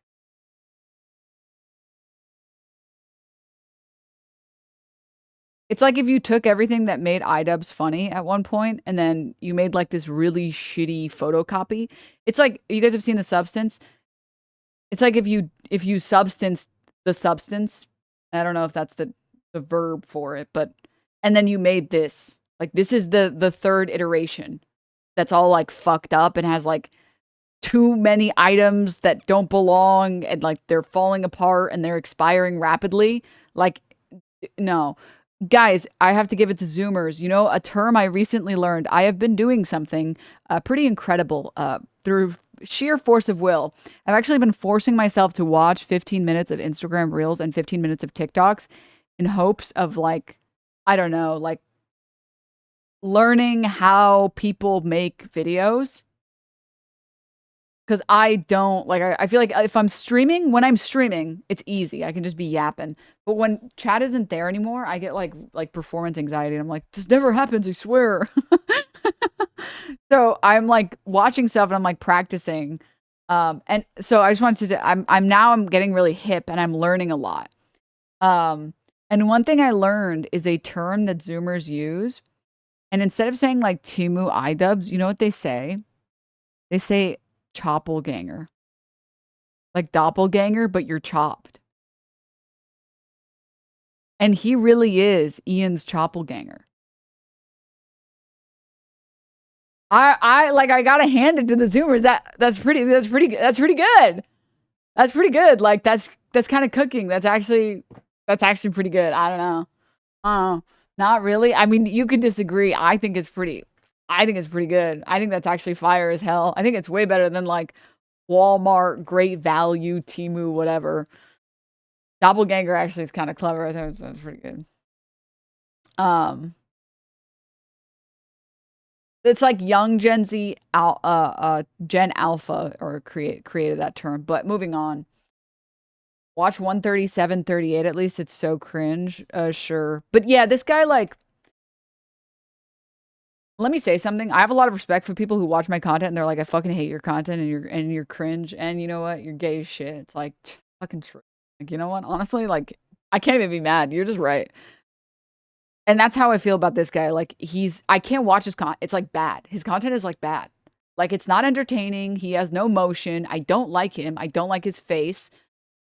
Everything that he puts out is derivative garbage. I've never learned anything. I think I watched like 15 minutes and I was like, this is literally dog shit. Like, this is dog shit on a platter. Like, you don't take a bite of something and you're like, oh, is this sour? And you're like, well, I guess I'll just keep eating. Hope nothing bad happens. Like, I'm not going to keep watching this. Like, I knew it was bad for me, like, to continue consuming it. And if people like it, you know, like, congrats, you like it. But I feel the way that I do. Like, it doesn't matter how many. You can have 1,000 viewers. I am not one of them. You can have 1 million viewers. I am not one of them. You can have 1 billion viewers. I am not one of them. It's like Mr. Beast videos. I'm never clicking a Mr. Beast video. I don't care how many people like Mr. Beast videos. I don't like Mr. Beast videos. And you can never make me like Mr. Beast videos. Ever. I don't care if everybody on the planet like Mr. Beast videos. I don't like them.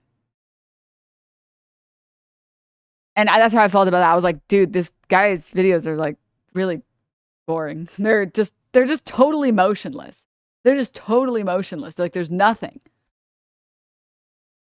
It's like if you made vanilla ice cream without vanilla bean and then without even the fake vanilla extract. It's just like ice cream? Question mark. Here you go. It's milk and sugar. Like, this isn't vanilla ice cream. Why are you lying? All right, I'm done with these analogies, but Will Smith is one of the most famous cucks. Yeah!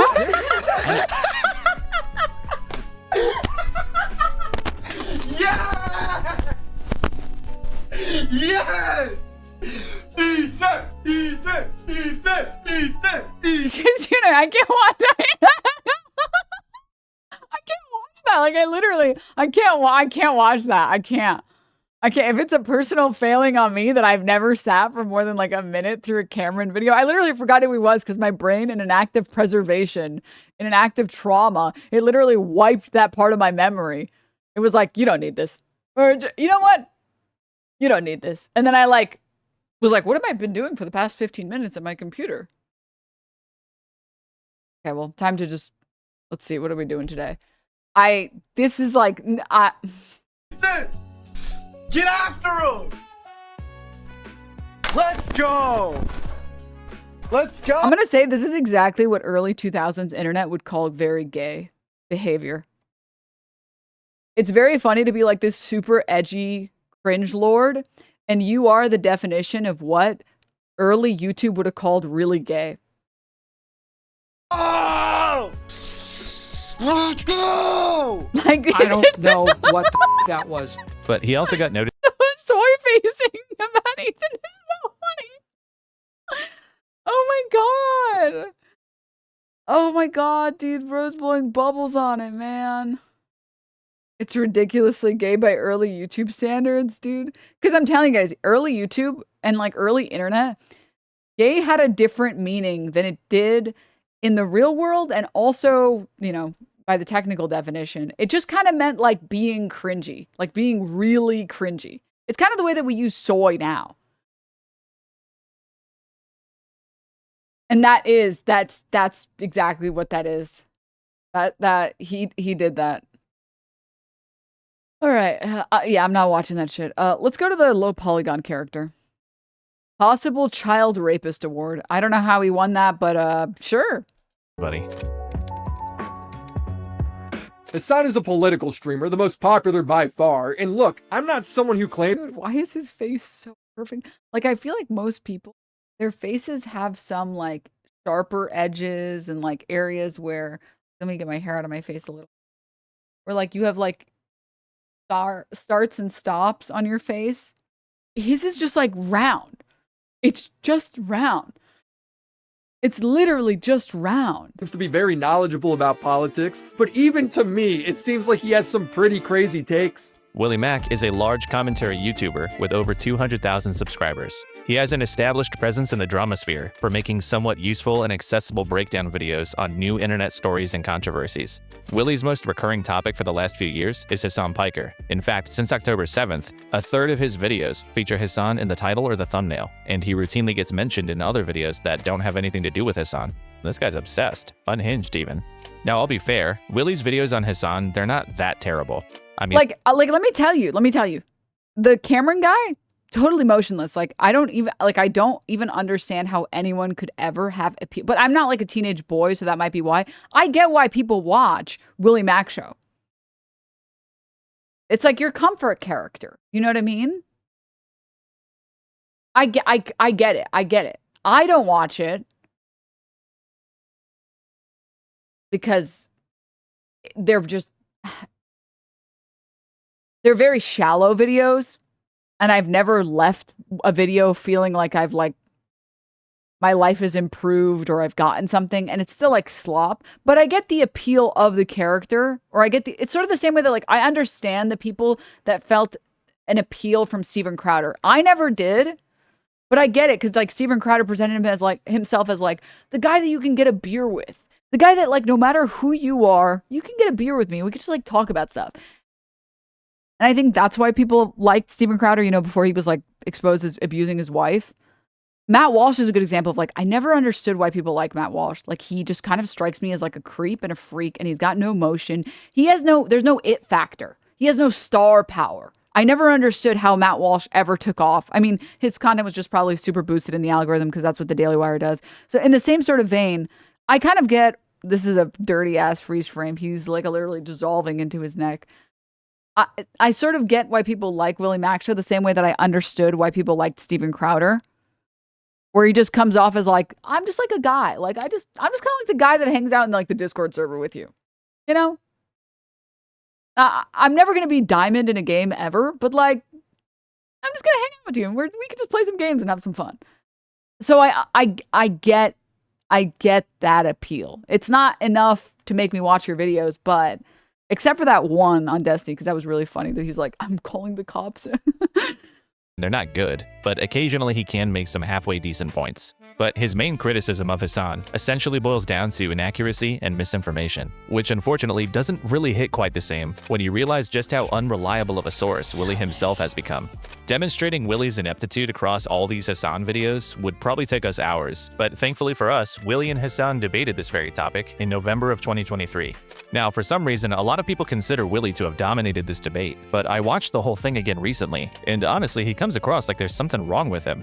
Willie spends the first, like, 10 minutes of this debate whining that Hasan didn't watch his video on him, as if that somehow makes Hasan unprepared for the conversation that is about himself. You want to debate about a video you didn't even watch? Give me the fucking takes, and we'll talk about it. You're going into a topic you don't Dude, Felix just sitting there in the background is so funny. know anything about. It's like, yeah, why don't you just make the criticism? I shouldn't have to research or prepare for a criticism that is about me. Motherfucker, I'm me. Brother, just Immediately- give me I what didn't you even want to watch it. say. Give me what you want to say. The video's about me, isn't it? Yeah, so sure, fucking sure. talk to me about what the fucking points of the video are, and let's discuss it. The fuck do you mean? My main criticism. Why would I have to is- research a video about myself? Willie uses this bizarre moment to say that Hasan is unprepared for the conversation, which he claims proves one of his points. So let's hear. I know, but what that your kind of like gripes that kind are. of links up to like my big criticism with you is that you don't actually put in the bare minimum effort to research anything before you jump to conclusions. But even if this unpreparedness point was somehow not totally stupid and was actually fair, it gets immediately undermined by the fact that Willie isn't prepared either, because he has to pause the conversation right after this to go back and watch his own video to remind himself of the argument that he presumably is here to challenge Hasan with. What is the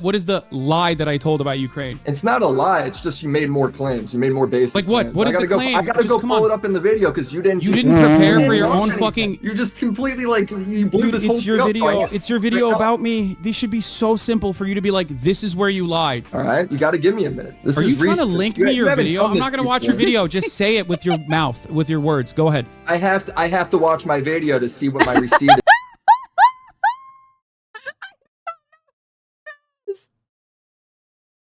Dude, say it with your mouth is pretty fucking funny. It's pretty fucking funny.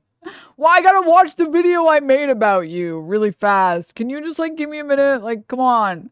I know I made this video about you, but like, give me a second. It's gotta be performance art, dude. It's got. But this is what I mean about Willie Mack. It's like, it's kind of hard to dislike Willie Mack because he doesn't really strike me as like.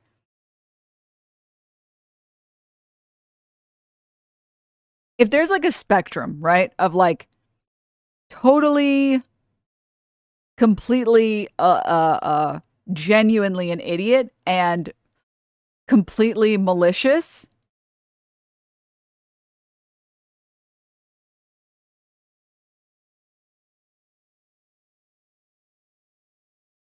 One second. If there's a spectrum, right?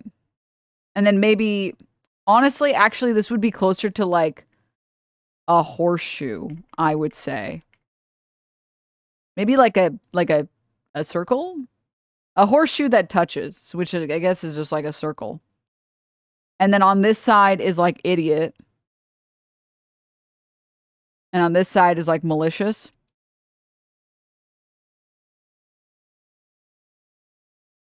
That's how you spell, right? Hard to remember how to spell when you're typing with your mouse. Yeah, okay. There are definitely people that are like both. So like Nick Shitley is like the perfect example of an incredibly malicious idiot. Incredibly malicious idiot. And then there are some people who are like, they're kind of dumb. No, there's got to be a better chart for something like this. Maybe it would be like more of an axis. Maybe axis would be... No, yeah, it would be an axis. It would be an axis. So what, like... malicious? Yeah, this feels more correct. Yeah. This is better. This is better. Oh, I guess you would put like a quadrant, right? So like smart. Total fucking idiot. Yeah, this is the best way to do it. Okay, thank you. And then malicious. Something in my eye. Synonym. Malevolent, benevolent. As Nick Shitley would say. And I do think like someone like Nick Shitley is like over here. He is a little bit more stupid than he is malicious. I think he's just not smart enough to be as malicious as he wants to be. I don't think you can be at the very corner, but he's like somewhere here, right?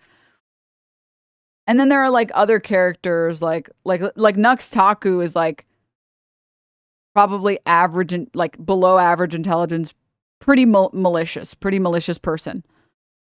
Let's see some of the other people in here. Who would be a good example? Oh, Candace Owens would be someone who I would say is actually probably pretty smart and very malicious. Same thing with like Ben Shapiro. Probably like I put him a little bit under her. Honestly, I would put Ben Shapiro like here. And then I'd put like Candace Owens like maybe like here. Right? Tucker Carlson, actually, like, he plays off buffoon really well. I'd put him somewhere actually, like, in between them. TBQH. Is she, though? I mean, yes. She has manufactured a perfect image online. It's just that people see her image and they're like, oh, you're a crazy bitch. But that is a manufactured image that is benefiting her career. That she is aware is manufactured, and she is aware it is benefiting her career. And if she had positions that she thought would not benefit her career, she would not share them. Come on, address the elephant in the room. Where would you put Ethan Klein? Wherever, like, you would put, like, the poop category, which is, like, I guess over here. Obsessed with poop. Candace is smart as fuck, sadly. Yeah, people often misunderstand Candace's, like, image as being... like, oh, she's like a crazy bitch or whatever. It's all a very, very active effort to manufacture a very calculated image. And that's why she gets millions of views on her videos. Moving on, though, from this. And then obviously, like, you know, I don't know, you'd put like someone like Mehdi Hasan, like, over like here or something. Obviously very smart, obviously very capable. And is actively trying to make the world, and in my opinion, a better place, getting more people, quality of life improvements, pushes back against racism, all the good things, all right? Malicious portion makes it only so what is learned is to do harm to others and advance yourself. Yeah, exactly. Where are you? I don't have a good perception of myself, so I can't put myself. Willie Mack Show, which is the entire reason I talked about this, is like, I would say he's like run-of-the-mill intelligence, like perfectly average. And then I would also say he's like perfectly average on malicious intent. Like, he kind of doesn't care if a video impacts somebody negatively, but he also doesn't go out of his way, I think, to like actively ruin people's lives. And when it's beneficial to him, he'll do good. And if it's not beneficial, then he'll like, it is really, really just like completely in the middle. Just completely in the middle. I wouldn't say he's smart though. That's why I said average intelligence. This is like the bottom portion of this, of idiot, is like you literally cannot form sentences. You are literally Nick Shitley. You're literally like, and we're twab in Cuba. And if you see this video, it means I made it out. And if you don't see the video, I mean, I didn't. Or I'm gonna make it out. I'm gonna get unkidnapped from Cuba. Like, you are buffering on every word. You have reached levels of stupid I did not think were possible. Like, incredible stuff. Incredible. Or like, and then somewhere above this is like maybe XQC. Okay, this is like Aiden Ross, and then like XQC is like here. I was reminded of this clip, so I have to show it to all of you again.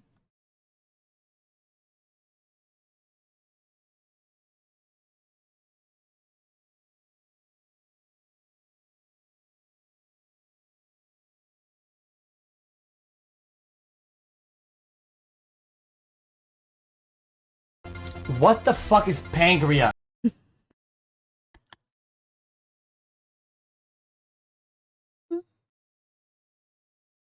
we go.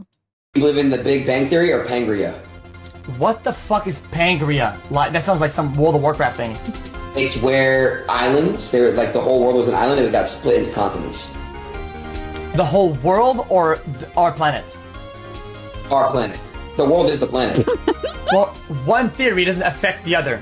They're both part of the same thing. I know. But what I'm saying is, I know. You know, like there's continents. There's Yes, they got broken apart. Yes. They got broken apart. So that's what that is. So I'm saying, which one do you believe in? No, I believe in the Big Bang makes all the planets and shit, and the planet is in a certain state or shape, or not shape, but has certain it's made a certain way, and then meteor happens and it splits up, right? And then we have continents. That's kind of how it happens. So they're both the same theory, right? True. Okay. One doesn't affect the other. Sure, sure, okay. Sure. What do you mean, sure, okay? What do you mean, sure, okay?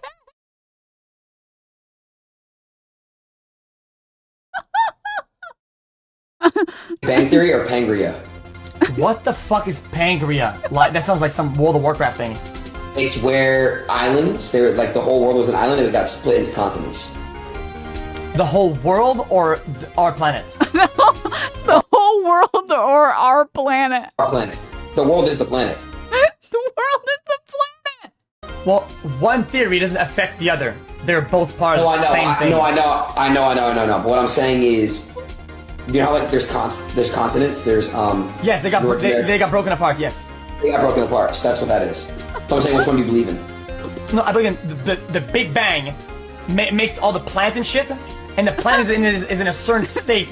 My favorite. The planets are in a certain state or shape or continent. Shape or not shape, but has certain continent. It's made a certain way, and then meteor happens and it splits up, right? And then we have continents. That's kind of how it happens. So they're both the same theory, right? Sure. Okay. Sure. Okay.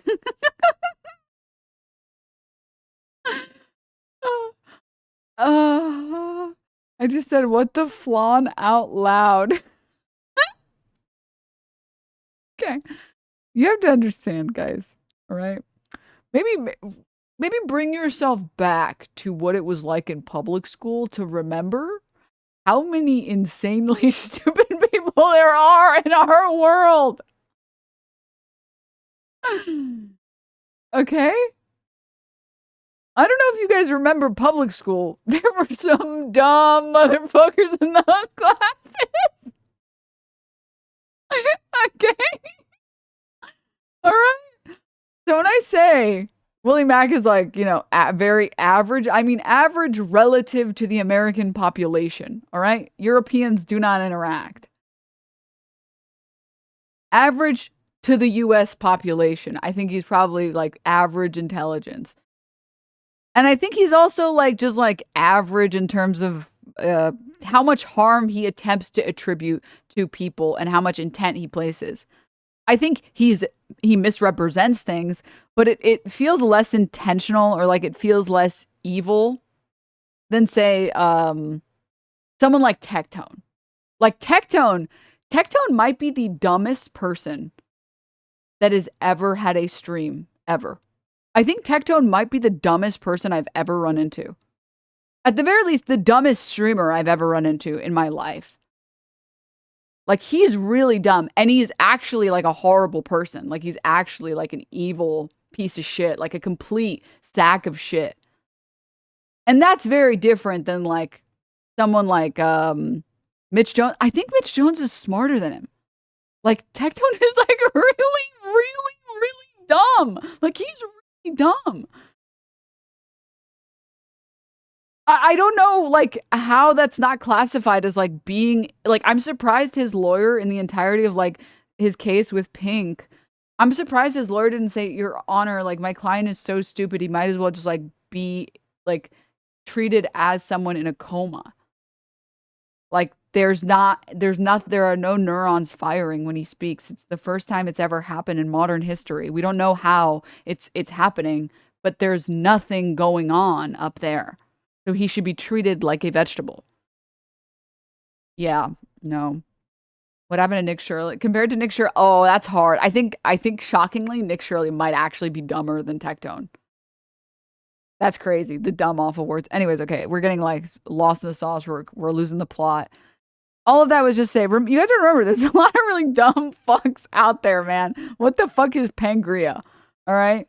So when I say like, I would say that someone like, what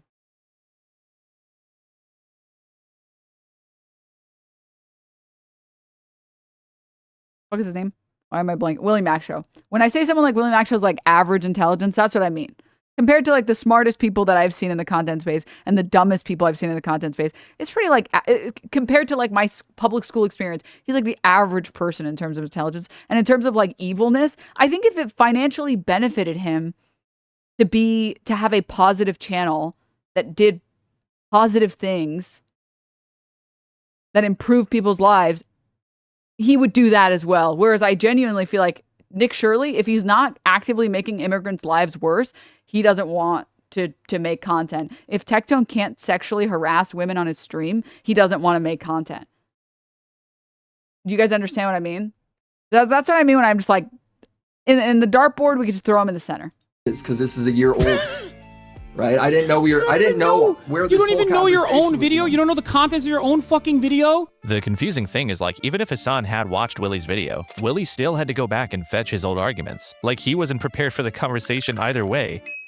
But that debate was kind of a microcosm of the big problem with Willie's attacks on Hasan. Almost all of what he says about him can easily be attributed to himself. Remember that his main criticism is that Hasan often gets things wrong. My goal is to parse through information and misinformation. You are the misinformation. You get everything wrong. What, you're allowed to lie, slander people, and make up your own misinformation? Your brand is division and misinformation for the sake of propaganda. Willie, conversely, routinely prides himself on his research and accuracy. I was the only one that reached out to everyone involved in this story. Me respecting what creators want on and off the record allows me to talk to all sides of the situation, builds trust with the creator, and also allows me to get follow-up statements for when the drama develops. The most time-consuming part for me making a video is researching the topic, because finding trustworthy news sources is hard. Everyone's reporting with some sort of agenda today. It's really interesting to It's so interesting how he has no polygon. hear Willie seemingly present himself as being above having an agenda. It's entirely possible that Willie's research for his Hasan videos in large part consists of just reading subreddits that notoriously have a massive agenda against Hasan. He claimed that streaming was more soul-sucking and draining on his social battery than a normal job. I sympathize that every line of work is going to have its days where it's hard, but comparing streaming in any way to a real job is so out of touch. Another thing I find funny is Hasan will make it a point to mock Destiny for doing research. He did all that reading to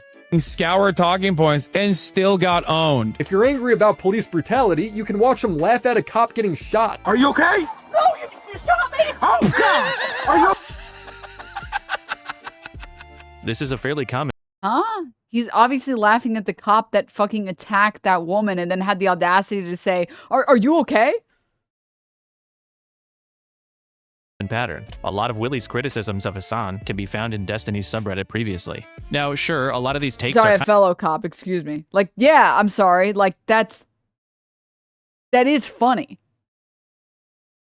You shoot your own fucking partner, and then you're like, are you okay? And you're still pointing the gun at them. It's like, kind of run-of-the-mill, and Willie could have come up with them on his own, but the pattern even holds with topics that, I'm sorry, there's just no way. He compares the annexation of Tibet to the American Civil War. And the example I used here was actually so f***ing good. Also, he was apparently trying to shoot the dog too.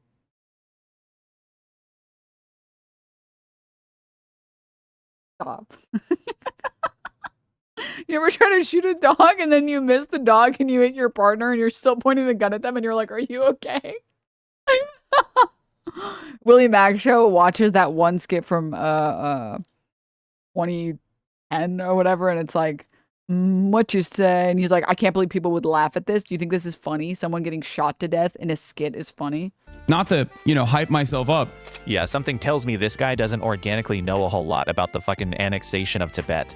I actually had kind of a hard time finding arguments in Willie's videos that I couldn't also find in Destiny's subreddit. And there's no real moral issue with Willie doing his research that way, but if you're getting a lot of your information about Hasan from a community of people that start pissing and shitting themselves if he eats breakfast incorrectly, you do not have an agenda-free product. And this has become evident not just in Willie's content, but also his behavior. Over time, Willie has proven to be massively biased towards Destiny and his community. In fact, as it turns out, he seems to be consistently compromised in his ability to report accurately on the Ethan, Hasan, and Destiny conflict. This problem became apparent early last year when Willie published a video covering Destiny's non-consensual sex tape sharing scandal. In the video, Willie republishes unverified claims that he gets from Destiny, the person he's meant to be criticizing. He goes on to say that people named Lav and Kelly Jean have been distributing his nudes, revenge porn in the literal truest sense. How many crazy women are part of this guy's life? At what point can I victim blame him? Willie's deference to Destiny showed up throughout this video. Almost half of the runtime was a critique of other people, like the ones who broke the story. And at the end, he couldn't help but bring up Vosh and yes, Hasan as part of a weird, look how bad all these other people are type of segment. So is Destiny's career over because of this? Well, if Tim Pool can frame himself as a patriot while secretly taking Russian money, Vosh can say Lolly makes you a pedo while having a folder full of Lolly, Hasan can frame himself as more credible than the media while reporting every story wrong, then why wouldn't Destiny recover from this? Let's be honest, the real punishment is Hasan will bring this up every chance he gets. He also continues to glaze Destiny at the end of the video. Destiny and I were not friends. However, I have a lot of respect for him. He's the only major creator in the political space that I have covered that actually looks stuff up, reads first-hand information, and directly engages with his critics. And remember, all this glazing and whataboutism is taking place in a video that's supposed to be a confrontation about Destiny's crimes. But despite Willie's constant bragging about his superior journalism, I was the only one that reached out to everyone involved in this story. He included almost no information from the one person who actually accused Destiny of anything criminal. Another one of Willie's common attacks on Hasan is that he deflects. Yeah, he's, like I said, average intelligence. See, Denims, he is maliciously lying. I never said that he doesn't. I did not say that he is not engaged in malicious behavior. If I had put him over here, you would be able to make that argument. I didn't say that.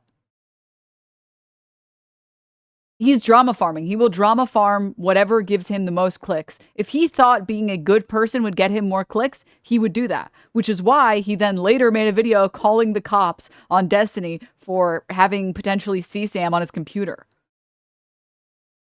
Like, you guys understand the point? Like, some people think that, like, I'm saying that he's not malicious, but I'm not putting him here. I'm putting him here.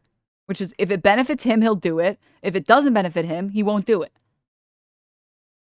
He doesn't add the malice for free. He just follows the algo. Yeah, whereas, like, someone like Tectone doesn't, like, sexually assault or sexually harass women because it's beneficial to his career. He does it because he likes to sexually harass women. If anything, it's bad for his career that he can't stop sexually harassing women. Does that make sense? You guys get what I mean? I wasn't seeing what you were saying for, like, the last hour, but now I do understand. All right. What was I on? No, like, he is, like, I mean, even, what is it called? I heard you put Asmongold.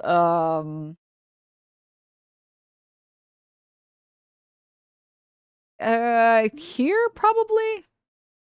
Here? It's not so much malicious intent. It's more so, like, complete apathy. Like, he subscribes to the loser ideology that, like, sort of nothing matters and it's okay to be an apathetic piece of shit who doesn't care about anything. I would maybe put, like, a y-axis that's, like, how much you care. Like, this is cares a lot. This is doesn't care at all. And he's more, like, on that. But if we were to pretend, like, malicious here meant apathy, or effectively the apathy is malicious, then you'd put him over there. Or sorry, I meant to say z-axis, excuse me. I'd put, like, a z-axis here. Ugh. And he would be mostly on the apathy sense. And even if he says that he cares, like, I care a lot about immigrants destroying our country, he doesn't actually care. Functionally, like, nominally, he might say, I am this and this and this, but functionally, he doesn't care. He has an apathetic worldview. It's a very 4chan-esque worldview of, like, nothing matters, no one cares, be a total loser, don't bother, you don't have to brush your teeth, you can eat, like, beef jerky every day, no one cares. It's like, okay, sure, man. Whatever you say, bro. Let me know if that has made you feel fulfilled in life. Yeah, it's just like a very, I wouldn't go so far as even to say nihilistic, because nihilistic I don't think has to be negative. I think that there is a positive nihilistic perspective, whereas I don't think that there's anything positive about being just overall about everything in life being apathetic.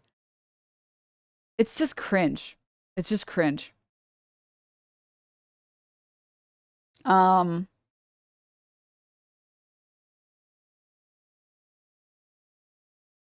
Positive nihilism is absurdism, and nihilism is inherently negative.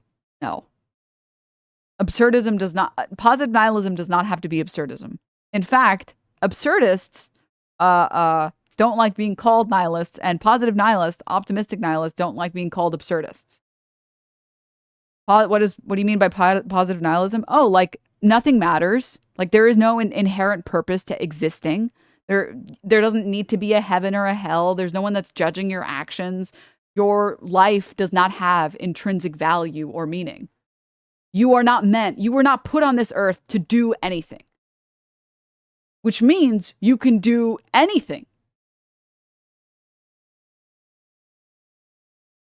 Oh, I don't need to be like at any point I can decide I just like want to get really into like books and I just want to be a complete bookworm. There was no set predestined path for me to be a streamer. I can just do that then. Cool. Great.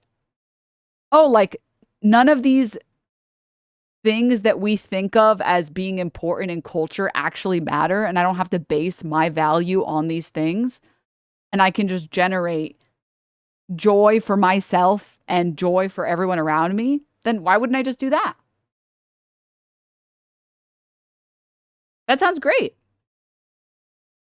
So that's what I mean by whereas there's like a negative nihilism of like, you should never care about anything because nothing fucking matters. It's like, no, because you were not put on this earth for any purpose, for any particular purpose. It kind of means you can create your own purpose whenever you want to.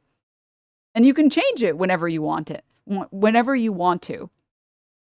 Yeah, this is exactly what I mean. No, it's nothing matters, so give up, Sag, versus nothing matters, so live it up. Exactly. Mm-hmm. I subscribe to what's the difference between that and absurdism?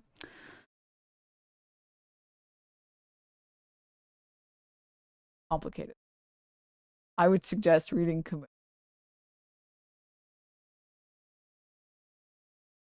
How would I describe it succinctly? I don't feel like I can do it justice.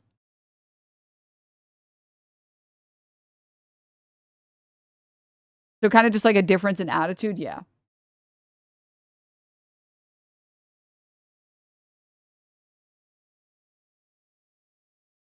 Let's see, maybe there's a more succinct definition.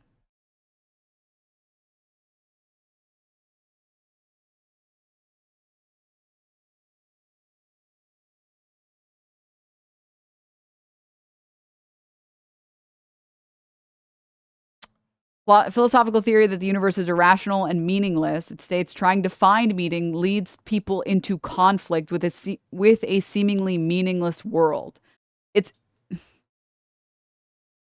You have to accept that nothing matters and then you are free. It's not nothing has meaning, so generate meaning. It's you will permanently be dissatisfied by attempting to find meaning where there is no meaning. It's different. I don't think it's been a while since I've read up on absurdism. I know that they're different. Maybe someone that has more recently read up on it can explain it more succinctly and even better. But they are different. I don't really get it. Yeah, that's like 90% of philosophy is like not getting it, and then you're like, wait, I think I get it, and then it's like, dude, I get it. Yeah. It is a purely fuck it, we ball mentality. I think that that's a pretty good way to actually, yeah. Actually, I do think that that's a good way to put it. The Adam Friedland show, actually low Kirkuinly correct. Wait, actually correct. So yeah, obviously everybody knows him from my good old naked boy over here, Sisyphus. Yeah, they're different though. No, it's not positive nihilism. Fuck him. It's not positive nihilism. I don't know how else to explain this. I know it feels like positive nihilism. Positive nihilism is still different. Like,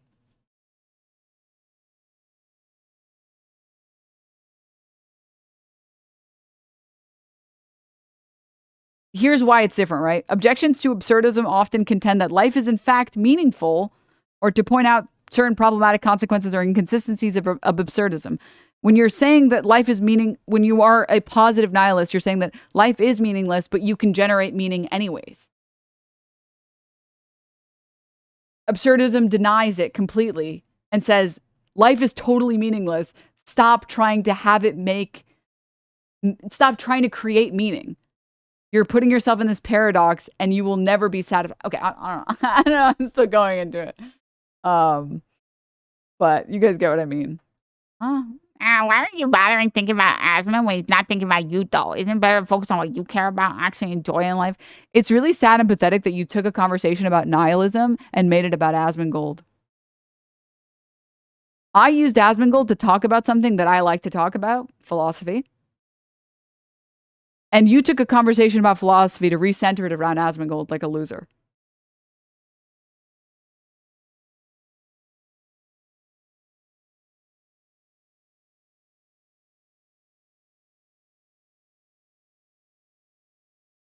Okay. I'm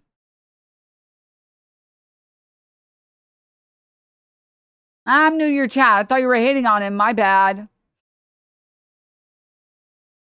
All right, whatever. Oh, here. Actually, wait. No, wait, not this part. Okay, I'm gonna get into it.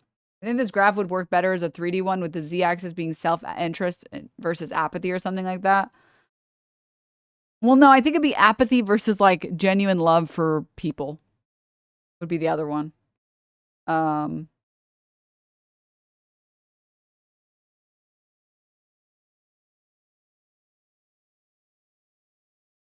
But anyways, moving on from that point. Empathy, yeah. Oh, I guess yeah, that would be the perfect. Empathy versus apathy, perfect, beautiful. Yeah, so I'd put Asmund more in like the apathy version, or like in the apathy category. It's not really, because it's not really malicious. It's not. I think he engages maliciously frequently, but I think it's more apathy than it is malicious. I just disagree. I don't think it's a good way to live your life. I don't think it makes you happier. I think you just spend most of your life coping that you finally got it and everybody else is an idiot for not understanding, that they just need to not care. But I don't agree. As someone who's lived very apathetically, it doesn't make your life better. It doesn't make you more happy. The highest high you will experience crying in life is worth every low that you never experience with apathy. And I fundamentally believe that. With like being an apathetic person, like let's say this is your mood. Let's make a smaller chart, mood. And like, this is like your mood is at 100 smiley face. And this is at 0. Your mood is at 0. You're at Maj all the time, or Sag. Apathetic worldview kind of keeps you over here at like 50. I would say even less than that. I would say it keeps you at like 40 or 30. Whereas having a very empathetic view, you will have much bigger highs and lows. And in my opinion, the highs are worth every low. I will take every high with every low, then take nothing. Then take this everyday average standard of being about here. I'll take the heres and the heres over just like this all the time. I don't want to live gray. I don't want to. Has gray cats, doesn't want to live gray. What did she mean by this? But anyways.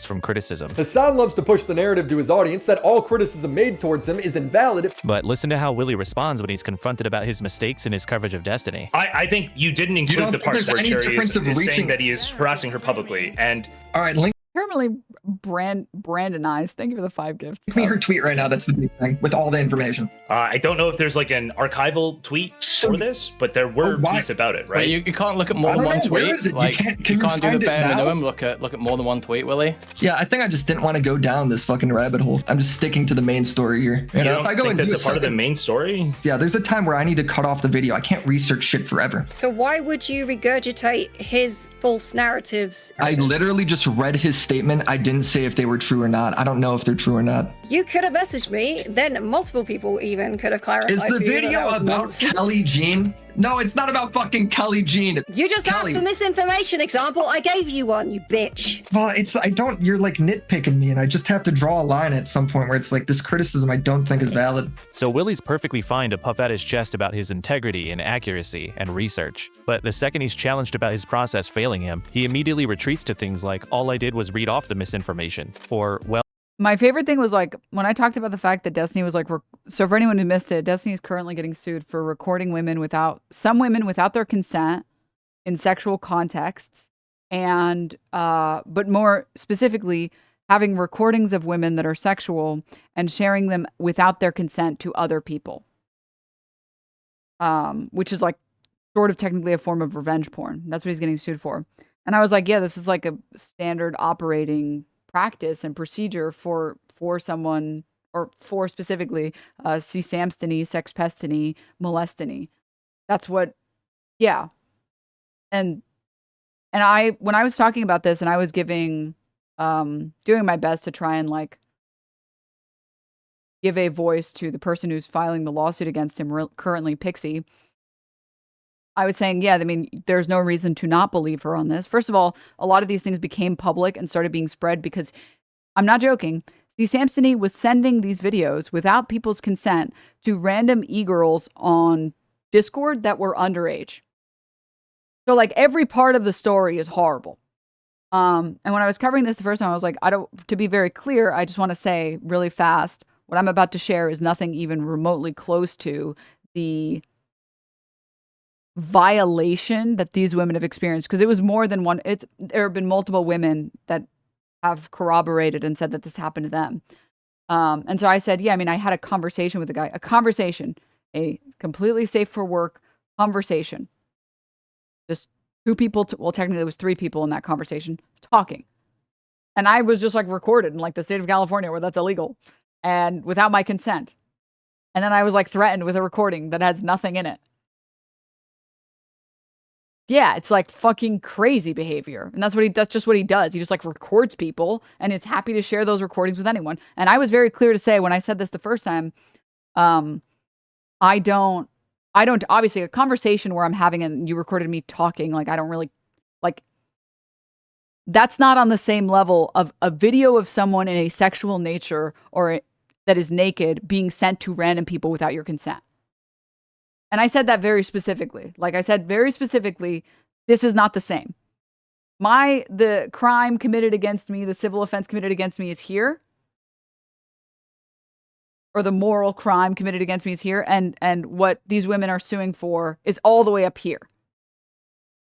Having a conversation where you're just talking, be recorded, and then used against you and be like, I'm going to release this recording, I'm going to release it. Is very different from like a recording of you doing sexual things, being publicized without your consent, or being sent to other people without your consent. And I made this very clear. And Willie Mack Show, he covered this and he's like, Denims is lying because she's pretending like this recording is exactly the same as these other victims. I'm like, I said the exact opposite of that. I was pointing out that this is a pattern of behavior of his that he's had for a very long time, which is he doesn't care about recording people without their consent. And he never has. He's literally never cared about this, ever. And his Willie Mack Show's epic own was like, I'm going to release some of the recording that Destiny sent me. Like, okay. The reason I don't talk about any of that shit is because there are other victims in those stories, and out of empathy for them, I don't talk about that entire nonsense. Because there are people that are still harmed and were significantly harmed in my interaction during the very short period of time where I was speaking to him. And out of respect for the victims there, I don't talk about it. Because it's just, they don't deserve to have their life relitigated on the internet so that I can clear my, I don't give a shit. I don't care if you're like, you spoke to Destiny once in 2019 when Hasan was friends with him. Okay. I don't really give a shit. I'm sorry, victims are still more important to me than somebody having a negative opinion of me. Willie has a repeated pattern of spinning his videos in that misleading way. I mean, yes, I agree.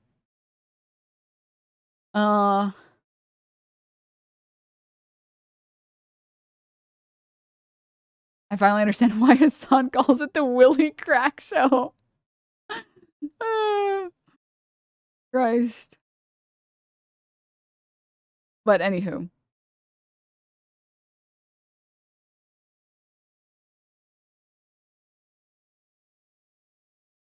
I can't do research forever. Things that I'm sure he would definitely let Hasan get away with. So it wasn't a thoughtful commentary, it's him having an emotional outburst instead of engaging with why Dan is wrong, and then avoiding accountability when he gets criticized. He does this with everybody when the conversation gets slightly complex.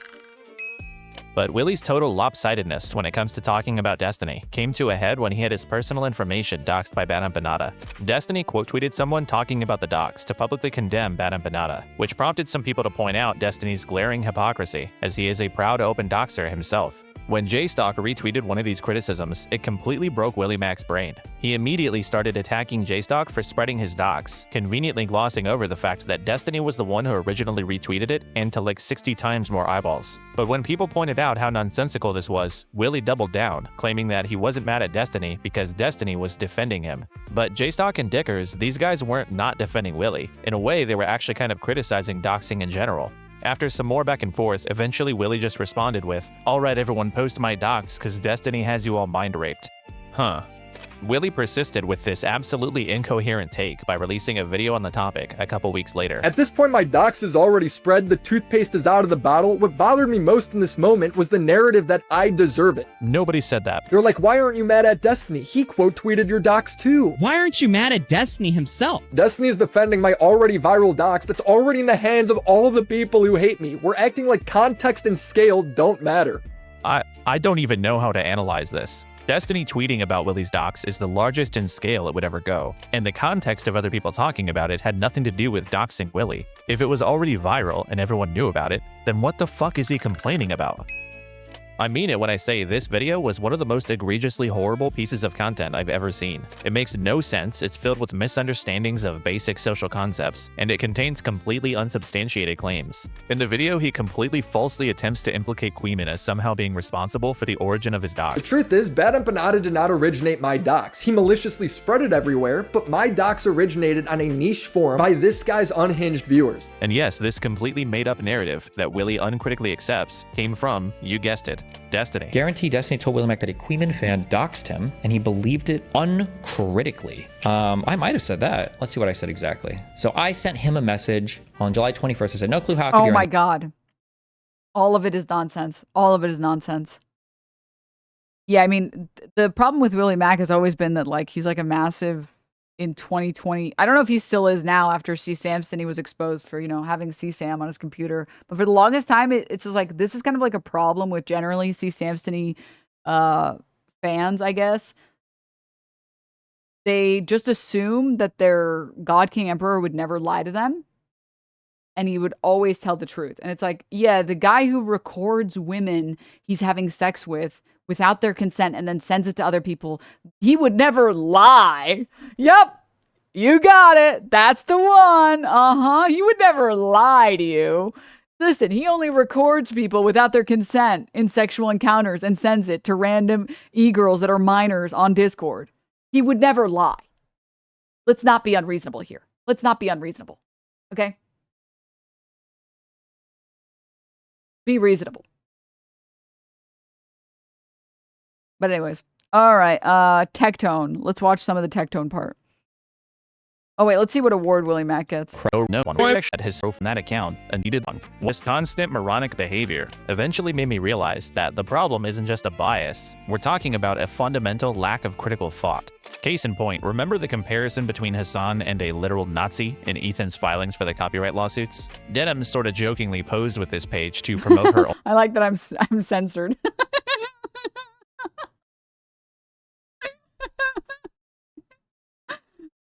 It's pretty good. OnlyFans. Obviously her way of kind of making fun of the ridiculousness of the complaints, while also trying to raise money for her defense. Willy, though, just has no idea what's going on, and instead tries to make it some anti-Semitic thing about Denims. This was very funny. Why is Denims posing with Nazi leaders to promote her OnlyFans? Like, I'm sorry that you're like, this is what I mean by average. Like, okay, this is going to be hard to swallow truth pill. He's dumb, but for the American population, he's average.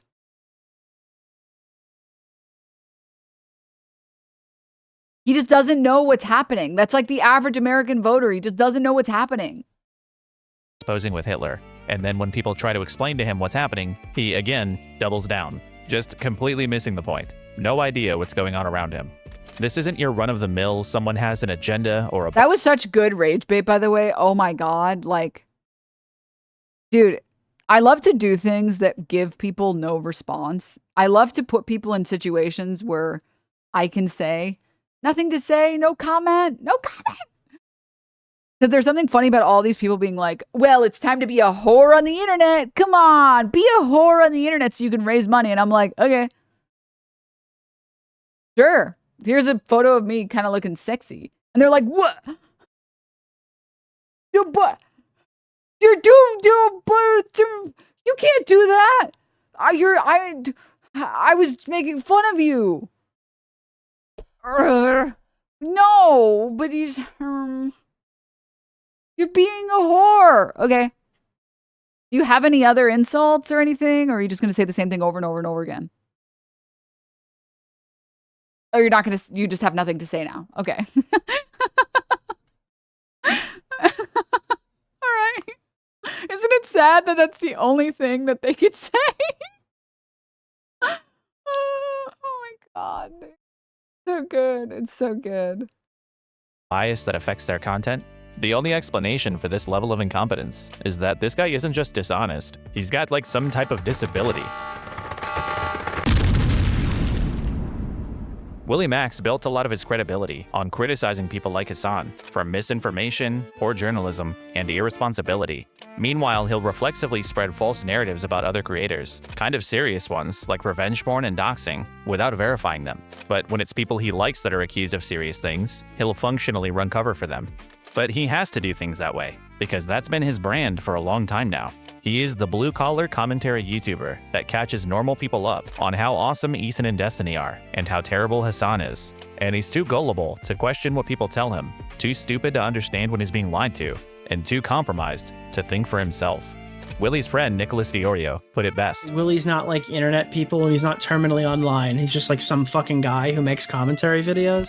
You see, Willie's just your everyday working man. He's just the most simple, dull, unexceptional guy you could think of. He's like the most normal guy ever, which is kind of the problem. Willie Max Show gets... This is what I'm... Okay, I think you put it pretty well. That's what I was trying to say. He's just a very, like, literally the most average, like the type of person you would expect to be in every Discord server. I didn't pre-watch this. I didn't pre-watch this section. You were just saying that No, I actually did not pre-watch the Willie Max Show part. I pre-watched my parts. The lawsuit part and the CPS part. I pre-watched that, but I didn't pre-watch the other parts.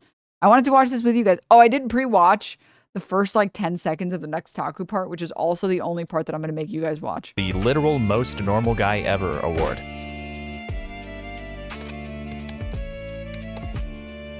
The worst thing that I've ever done is call someone fat, call someone a whore, and then said, kill yourself to a chat.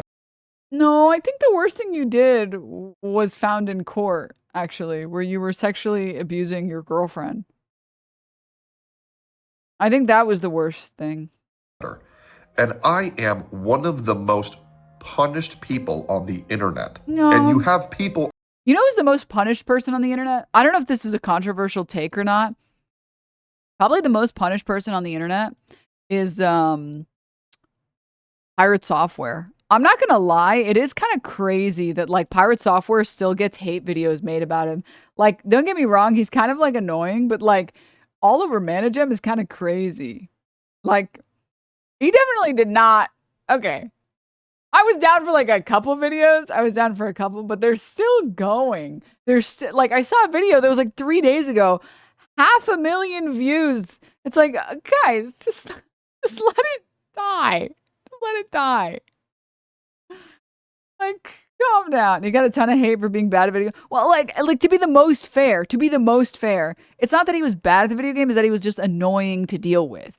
He's just an annoying person, right? He just has an ego and he thinks he's better than everybody else, and that's why people make fun of him on the internet. That's it.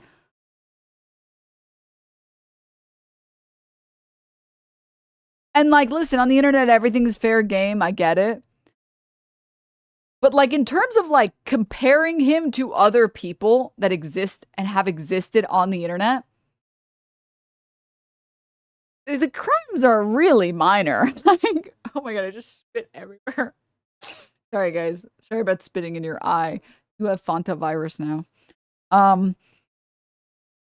Yeah, I definitely think the level of hate is undeserved. The level of hate that someone like Pirate Software deserves, it's like, this guy's kind of a douchebag. And like, that's it. I don't know if it's like years long. Like, is he just for the rest of his life, every other day, there'll be a video that has 500,000 views about how it's over for Pirate Software. He's 500% done. Like, I don't know, man. I don't think it's that serious. I don't think it's that like 780,000 views from a week ago on Internet Anarchist. Pirate Software's life is falling apart. Like, over minute.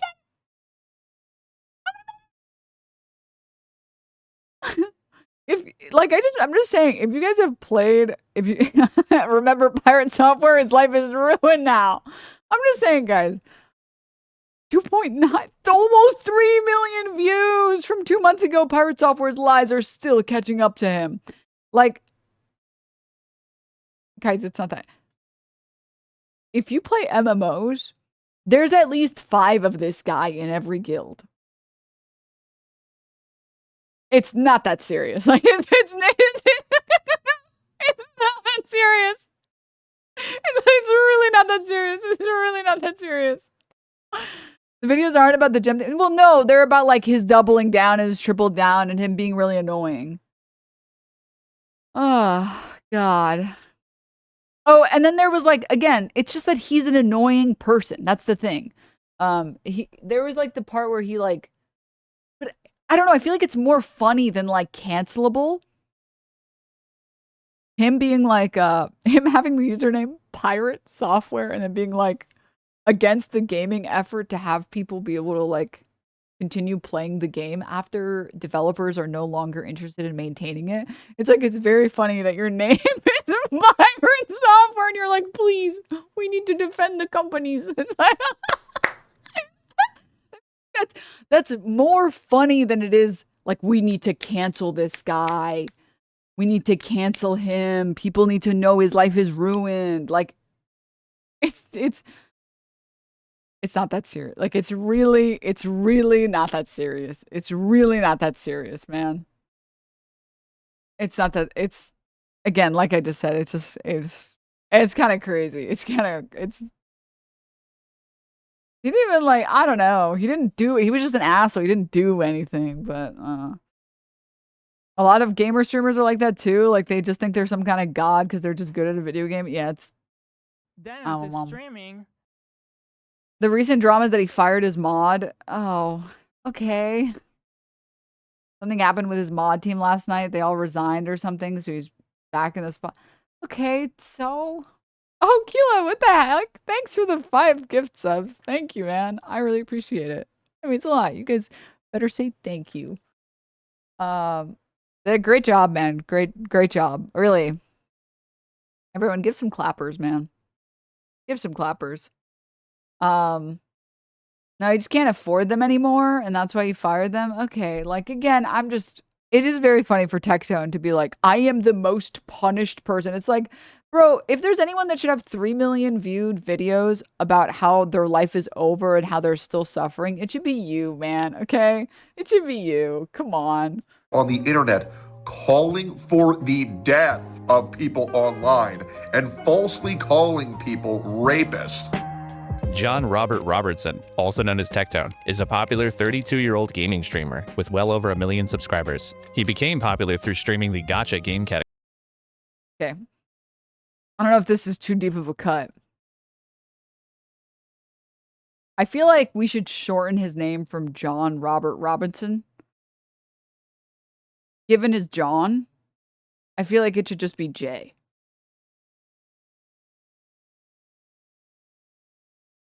You know? Like, I don't think he earned the rest of the John.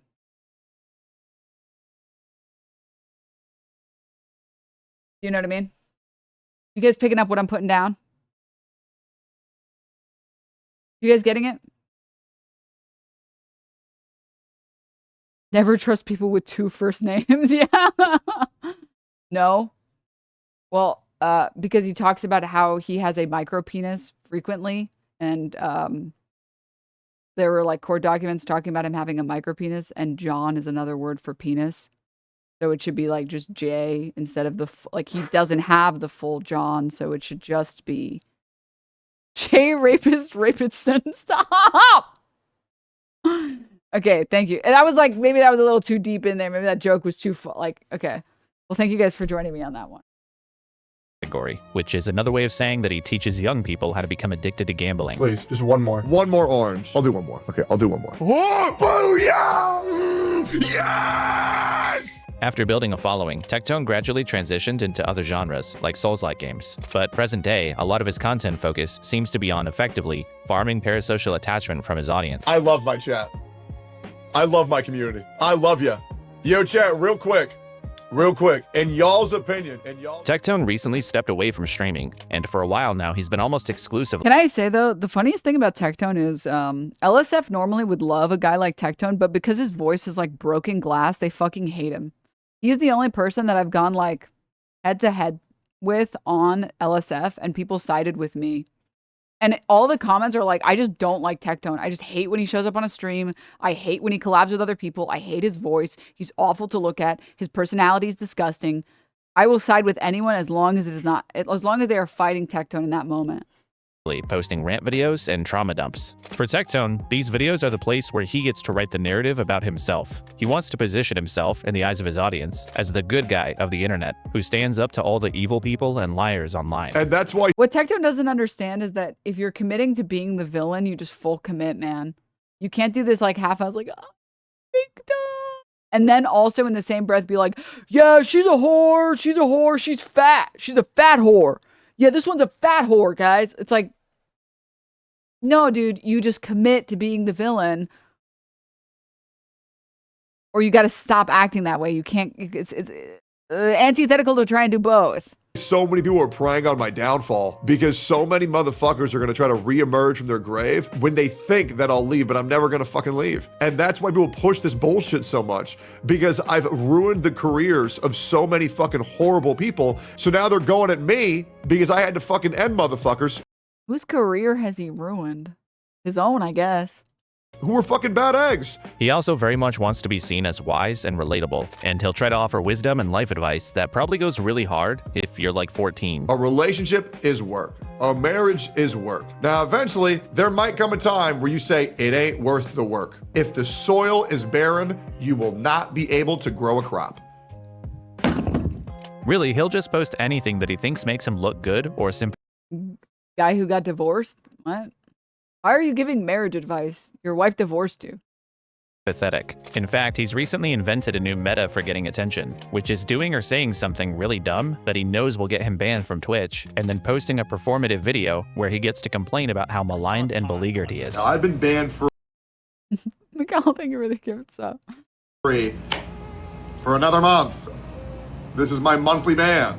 He got banned 6 times last year alone, each time following it up with one of these videos. To get even more attention, he also started a slight political shift in his content recently, where he's been slowly easing into a very weird conservative grift. He'll go on rants complaining about liberals, cancel culture, wokeness, and basically anything that would appeal to very low IQ. I mean, I'm not joking when I say it would work if his voice, maybe I'm wrong, in which case I apologize if I mislead any of you guys.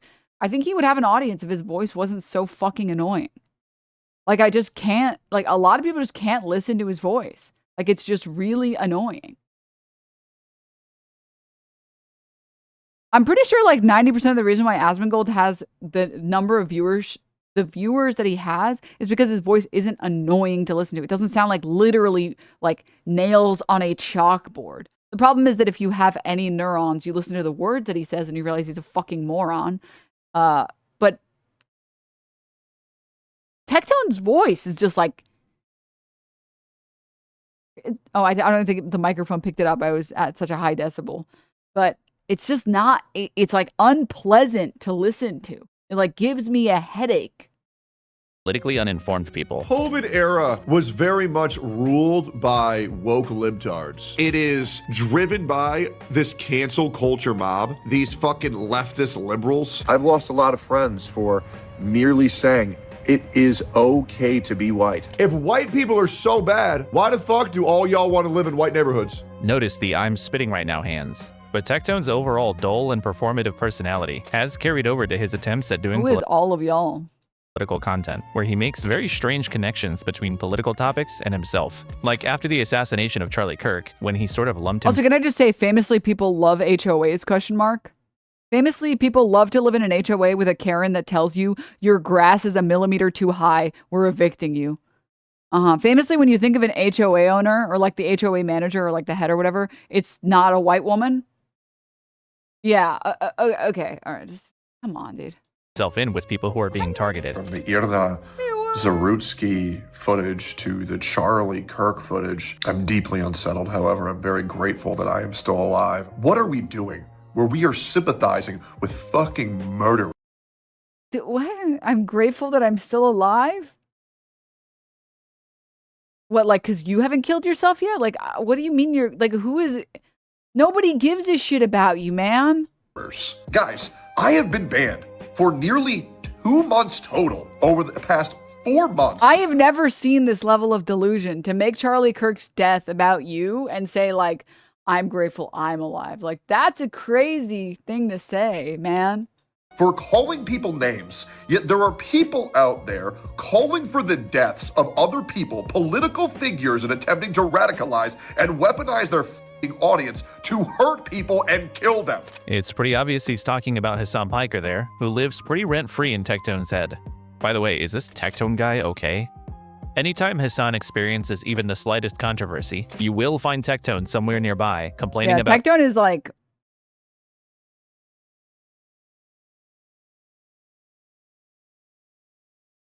I think if Tectone had a job in like ye olden days, he would be like the executioner that nobody spoke to.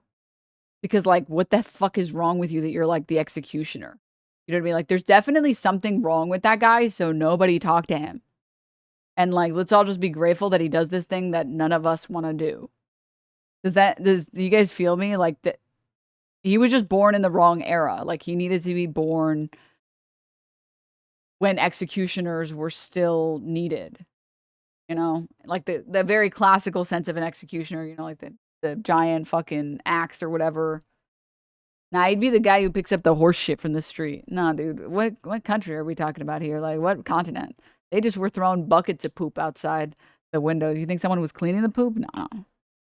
They didn't even know about germ theory, bro. how Hasan gets special treatment. In May, he threatened to leave Twitch permanently if Hasan wasn't appropriately punished. Tectone also invoked his father's military service to let us all know how passionate he is about this subject. Hasan covered this tweet on stream, saying this: "My father, my brothers, and our soldiers did not bleed, sacrifice, and die for this bullshit to be allowed and promoted on Twitch." Now, there's much wrong with this. Turns out, this is who he was talking about, Tectone. Apparently, this is his dad. The biggest photo you see is of Colonel Michael Robertson. He was convicted of 14 accounts of sexual assault. He only served 90 days in jail and paid a $30,000 fine. As it turns out, Tectone's father, who's known in some circles as Iron Mike, is one of the most prolific sex offenders in US military history. He was the central example in a congressional campaign called Stop Military Rape back in 2011. Hasan drawing attention to this led to a public— Your dad being the Stop Military Rape guy, and not like the guy who propositioned the Stop Military Rape, the guy who was doing the raping that forced people to say stop military rape, is like, what do you, like, it was fucked from the start, man. Meltdown by Tectone, where he claimed that he had no idea about his father's history, and he took the opportunity to try to paint Hasan as the bad guy. It's kind of hard to think of your family Parasocial farming at work is crazy. as a monster, I suppose, due to... This is the funniest thing. I feel like people did not focus hard enough on this. I feel like I was one of the only people that really, like, nailed this head down, whatever the fuck the saying is. That he, like, does this performative cry. He's like, it's so hard for me to have a rapist dad that everyone knows about. So I guess I will stop talking to him. On stream. It's like, what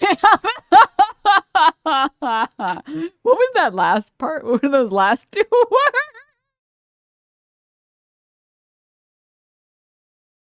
I hope this is the clip.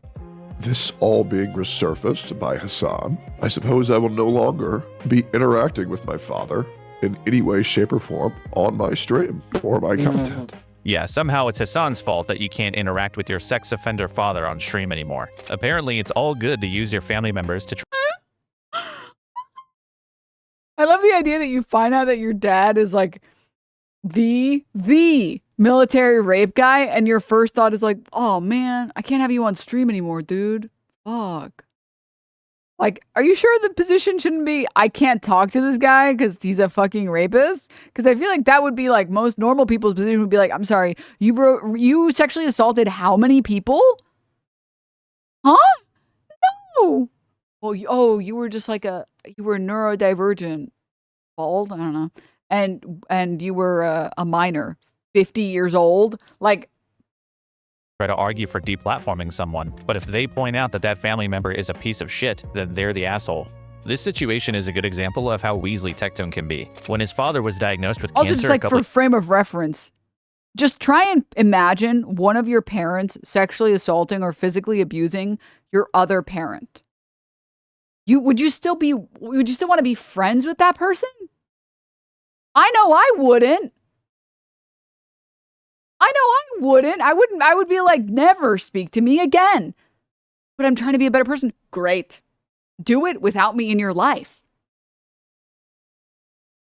Go on now. I'm good. I'm good on this, actually. I'm good. And if that answer is you would still talk to them, all right, then I guess we're just different people, man. Guess we're just different, man. And that certainly would not be a person that I would think is a good role model either. Years ago, he referred to him as his best friend and lifelong role model and said that he was always there for him. But ever since the incident with Hasan, all of a sudden Tectone speaks much more reservedly about his relationship with his dad. I barely knew my father at all. I referred to my older brother as my dad until I was in 3rd grade because he would come around so little that I barely even knew who he was. I almost never spent any time with my father, ever. I never really liked my father. Okay, John. But Tectone wasn't— No, it's not that my best friend and been my role model my entire life. He's my hero. Thank you for being there whenever I need it. Guys, it's literally like projection station, man. It really is. These people, they're all projectors, man. They're the worst projectors on the planet, bro. Bro literally has the world's biggest daddy issues I've ever seen in my life. So, of course, that's why he always argues that women have daddy issues. It's tough. It's tough. It's tough. I am very grateful that I have been spared those mental illnesses. I think I'm... I don't know if it's 127 or what, but I'm like, yeah, but you don't get to, like, choose your parents. Like, who cares? Like, you don't choose your family. You RNG'd that. Like, you know, just, like, move on with your life. You know? But that's, like, I don't... I also know that, like, that's not how other people process those things. You know? So, yeah. Only upset about the comments about his father. Hasan had also said this. Like, this man has, I guess, epigenetic memories of rape. He had to do it, you know? He just couldn't. He couldn't stop himself. It's just like, it's a familial obligation over here. Tectone dishonestly likes to frame this to his viewers as Hasan calling him a rapist simply for being related to his father. And to imply that I'm a rapist based on what my father has done? It's just a little bit crazy, isn't it? No, it's based on what Pink has said about you. That would be crazy. But Hasan was obviously referring to multiple allegations of abuse from 2 of Tectone's former partners, including at least 1 accusation of sexual assault from his ex-girlfriend Pinkchu. Tectone didn't take kindly to Hasan's comments, completely distraught at the suggestion that he could ever be a rapist. And to imply that I'm a rapist? After I myself have been raped twice? The incident with Hasan, as well as an existing feud with some of his orbiters, led to Tectone attempting to Look, latch it's me. on to Ethan Klein's war against them, and he started alluding to potential defamation lawsuits against Denims and Caseytron for. Remember when I said like he did that shit, bruh? And he's like, I'm gonna sue you. And then he probably walked to like a bunch of law firms and they were like, well, did you do that shit, bruh? And he's like, well, yeah. But like, they shouldn't be able to just like say that. And they're like, get the fuck out of my office, dude. Referring to him as a rapist. Hey, Caseytron, I will be getting in contact with Ethan Klein's lawyer on Friday. Man. Oh, and this is another thing too. Dude, this when I'm sorry to like keep glazing like the video, but like there are so many small details in here that I have talked about before many times that people just like don't care about. While Tectone has threatened to sue both of them, to my knowledge, Denims has actually never referred to Tectone as a rapist. Prior to like the Pink Chew court filing, I literally didn't even call him Rape Tone. I said that he was a sexual predator and that he was a freak. And I had, by the way, privately prior, I just didn't want to talk about it on stream because I wanted, I was concerned about the safety for Pink. I had corroborated everything that Pink had said. So I knew that what she said was accurate and he, in fact, was sexually abusing her.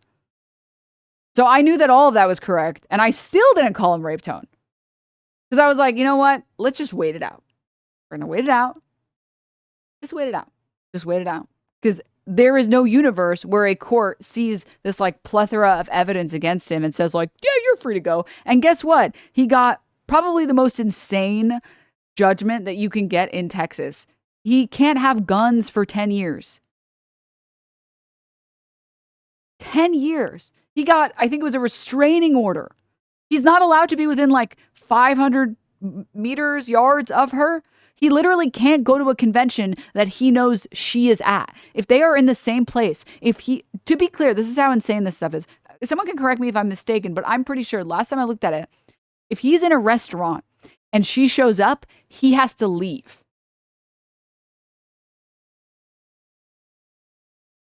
That's how crazy for a decade.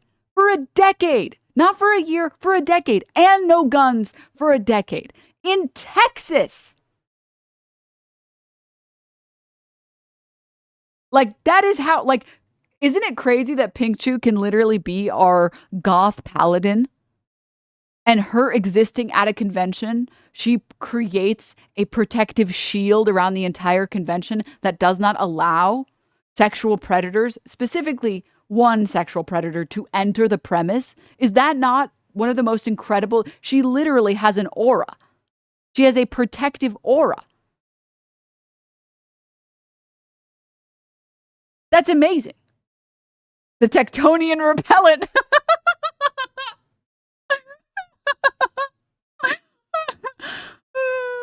Oh my God. Oh my God. Correct me if I'm wrong, he also can't react to your content if you have a small picture of Pink Chew on your stream, right? Well, like, that's like an extra, like, meme. Basically, he's not allowed to talk to her. He's not allowed to talk about her. He's not allowed to continue talking about his experiences with her. And Mizkiff has been doing probably one of the most funny things I've seen, which is he posts, like, he has, like, when he talks about Tectone, he puts a little picture of Pink Chew on the screen so that Tectone can't respond to it. But yeah, what a fucking total clown, man. We have a lot to talk about. But if your gut reaction to Tectone's allegations is to think they're just allegations, so Hasan and his orbit should be more responsible with their language. Unfortunately, we have another situation where the preferred strategy for responding to the allegations is repeatedly and continuously lying. Tectone's dishonesty is very sprawling and elaborate. He's misrepresented timelines, pitted his exes against each other, and he's constantly alluding to hidden information that will completely exonerate him, that he can't reveal yet, but it never really comes. And once I release what I'm going to release, and everybody sees it, and once I exonerate myself, because I'm telling you, when I get exonerated, I'm going nuclear. I'm just being straight up. I am counting the days. Is the exoneration in the room with us? If you don't apologize now, I do. This was crazy, dude. I mogged him so hard and so early on.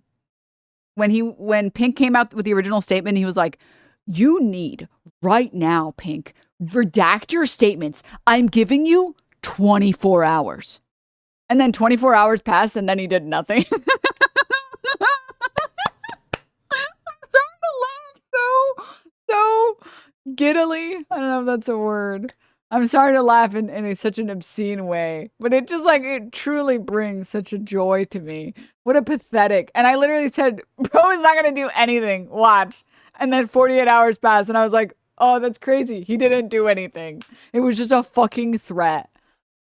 To expect one when I prove my innocence in the months to come. If you want to get a full overview of the allegations against Tectone, there's a pair of really good videos by Shamu that are linked in the description that cover everything in detail. Shamu also lays out Tectone's pattern of— Your life can always be worse. You can be like the one of the 3 Tectone fans. Tectone lives rent-free in your head. Dude, can you imagine how sad life must be being this dumb? Think about how dumb Tectone is. And then think about how dumb you have to be tricked by Tectone. Like, we are approaching levels of stupidity we thought were never possible. Like, you are literally you have to be one of the biggest failures on the planet to be a Tectone fan. Like, you have nothing going on for you. You have no friends. You have no hobbies. You've never gotten good at anything in your life. You don't take joy in anything other than maybe watching women get sexually harassed. Your family thinks you suck. Nobody likes your presence. And the only thing you have left for you is watching Tectone gamble. I have a wife and kid, and nice job. Guy who definitely has those things. And let me guess, your dad works at Nintendo, and your wife is from Canada? Oh, okay, dude. But again, remember, think of how stupid Tectone is, and then think about how stupid you have to be a Tectone fan. So, of course, this guy thinks that line would work. Do you understand? Of course, a Tectone fan thinks, I can trick them. I have a wife and kid, and nice job. All right, that should be enough to trick him. I fooled him. Like, we're approaching levels of stupidity that are amazing. Look, he doesn't even know it's so amazing. It's so amazing. He doesn't even know what I'm insulting him for. Having a family is a bad thing. He can't keep up. I have not used a single big word. I haven't used a word greater than 5 letters, 6 letters maybe. And he can't keep it. He doesn't even know what I'm making fun of him for. He's lost. You're calling me stupid. Yes, I understand. Oh, you got it, buddy. You got it. Oh, good job. Good job. Anyway. of lying and manipulation. As a quick example, at one point, Tectone and his then-girlfriend Pinkchu became aware of abuse allegations against him that his ex-wife Freem was about to go public with. They learned about this through a mutual friend of Pink and Freem, who'd been told about a Google Doc that Freem was compiling, outlining her accusations. Tectone tries to publicly get ahead of these allegations before anyone learns about them by raiding into a Pinkchu livestream, where she runs through a clearly rehearsed attempt to discredit and smear Freem as a stalker and a harasser and all kinds of other crazy shit. Pink also hints at something that Freem was planning on doing that would destroy her and Tectone's lives, but she doesn't specifically say what. She was going to do something much worse, so bad it would have ruined all of our lives. I'm not going to say what it was that she was doing, but it was so horrific it would have ruined all of our lives. But when Shamu was researching his video, he asked Tectone directly what Freem was planning on coming out with, and this is what he says. I asked him what the allegations were that Pink mentioned were going to ruin all of their lives, not letting him know I already had the court documents proving what they were. And he lied to me. He said, quote, "No allegations were going to be made against me. This was between her and another woman." Provably a lie. In the future, Pink would eventually go on to say that she was essentially manipulated into making defamatory statements against Tectone's ex-wife. This stuff is generally— And I want to say something. I saw one person say Pink L. No.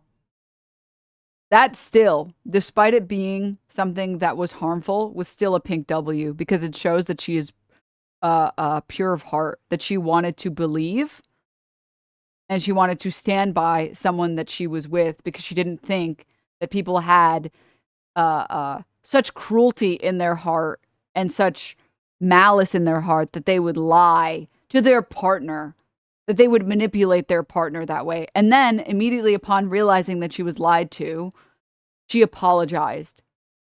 I hate that people warned me and I didn't listen because I was so manipulated. I hate that I was lied to when another girl who went through worse was trying to come forward. Me and her are good now, but I should have listened. When you're in it, you feel blind to reason. And they've since sorted everything out and she's apologized. So I'm sorry. That's not an L to me. I think not apologizing, that's an L. I think that's an L. And also another thing that you have to remember is like a lot of like abusive pieces of shit.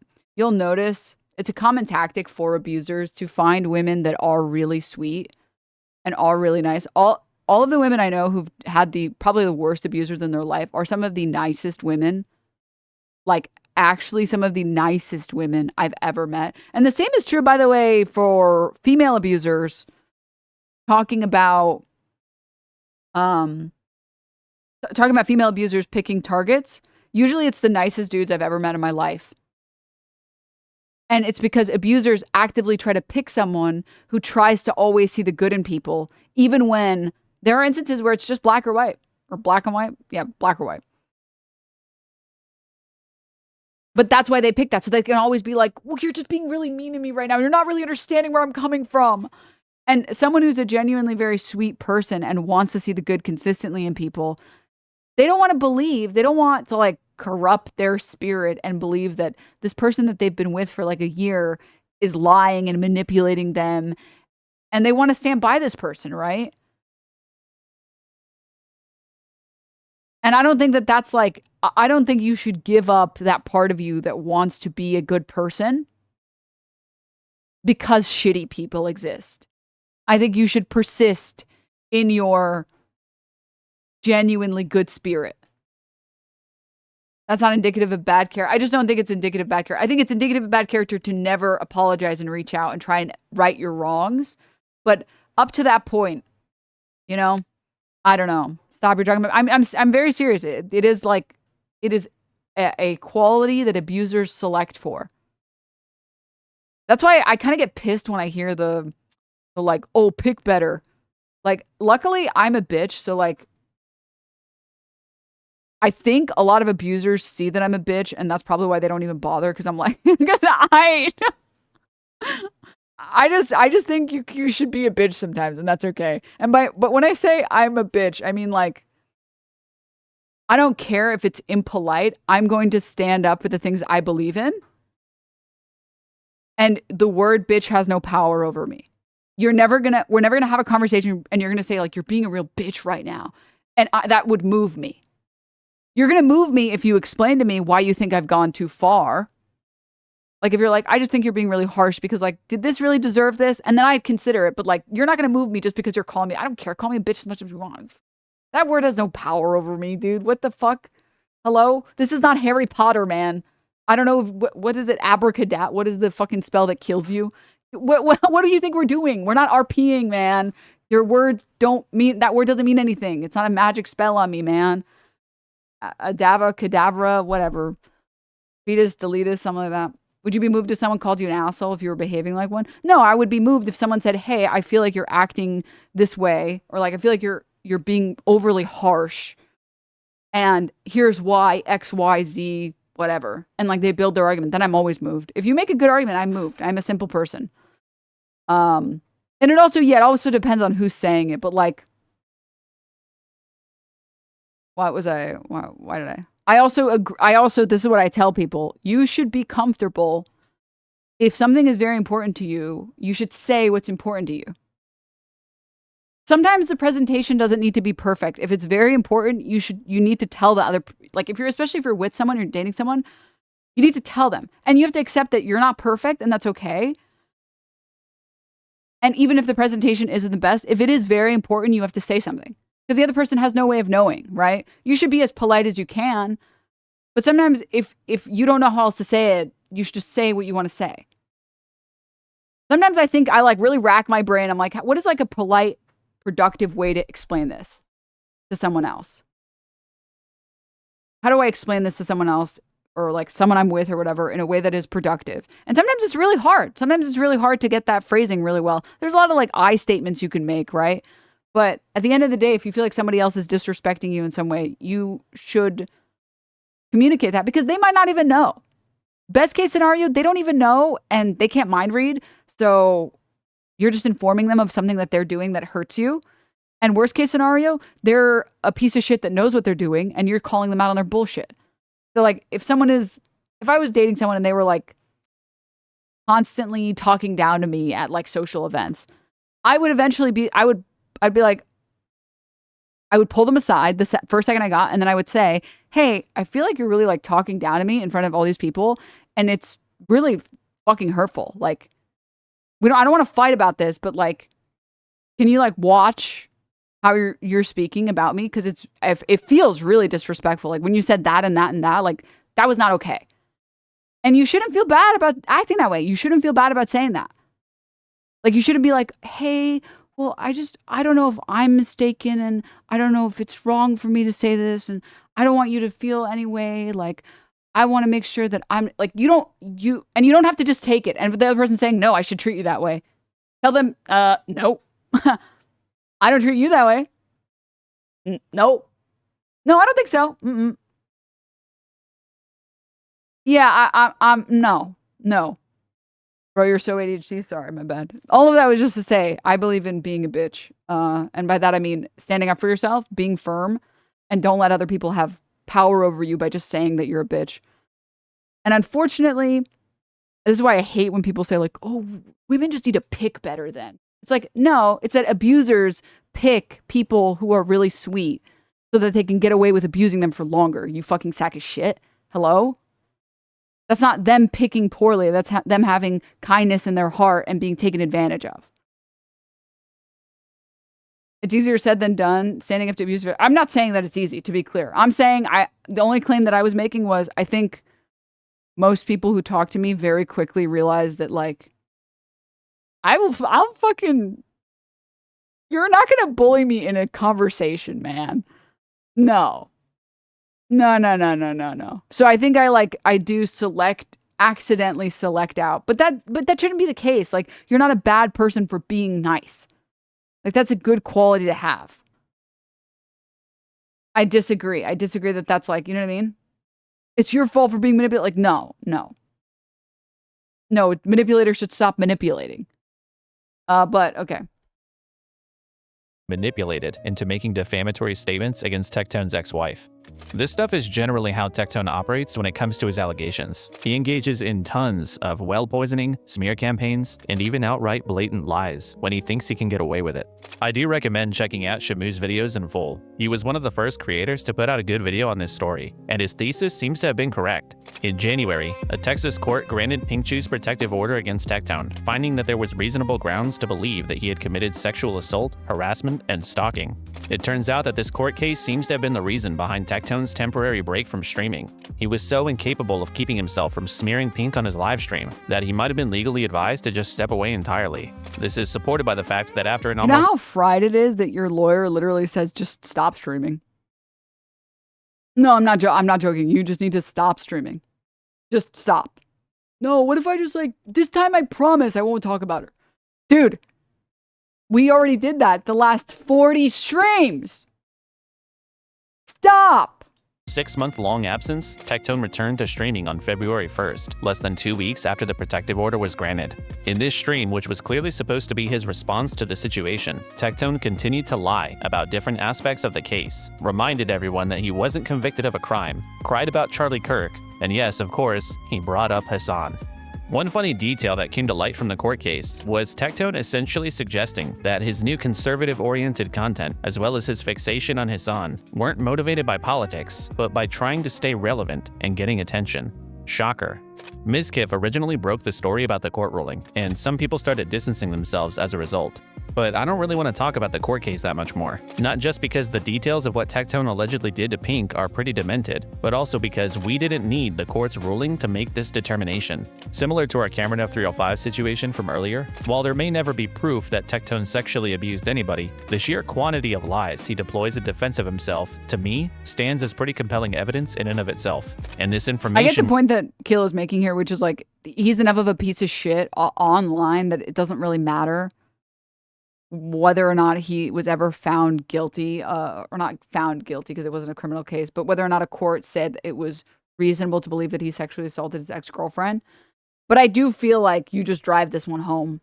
I feel like the way that you drive this one, you just like, not only did a court find him to be, did a court find it reasonable to believe that he sexually assaulted Pink, but also he's a horrible person. If somehow you don't give a shit about him him and his court case. How can you just ignore all this shit on the internet? What the fuck? Was all already out there. I'm so curious. I'm not gonna lie. I'm actually like excited at the end of every one of these categories to see the title that it gives them. Were multiple creators doing the work of laying out how much of a manipulative liar Tectone is. You'd have to be kind of a willful idiot to have defended this guy, even prior to the lawsuit. Kind of like Cameron, actually. Even after the court ruling, his instinct was to defend Tectone, which was probably because Tectone is a big fan. What a fucking amazing video. Yo, guys, go here. Go subscribe to Cameron. Great content creator, bro's growing fast as fuck. Absolute W video. What's the saying? Predators of a feather hunt together? The way Tectone cultivates parasocial relationships, his attempts at narrative control, his willingness to lie, all of this stuff points towards a guy who is beyond desperate to maintain his audience, probably because his channel is the one place where he gets to try to speak the way he wants to be seen into existence. When everything's all said and done, oh, it's gonna be all over the internet, man. Like, when everybody knows that I did nothing wrong and I've been getting backstabbed for years by all these dumb fucks, the reality is, I've never done anything Why wrong. did he kind of give Ben Shapiro just then? The reality, yeah. Here's the reality. Dude, I'm tired of my fucking mayor being a goddamn fucking greedy landlord hogging up the entirety of the fucking real estate that is my chair. Dude.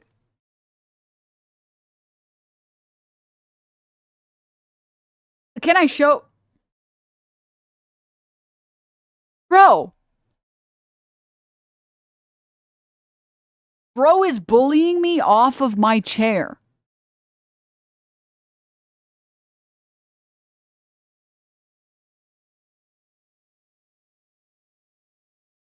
Bro is literally bullying me off of my own chair.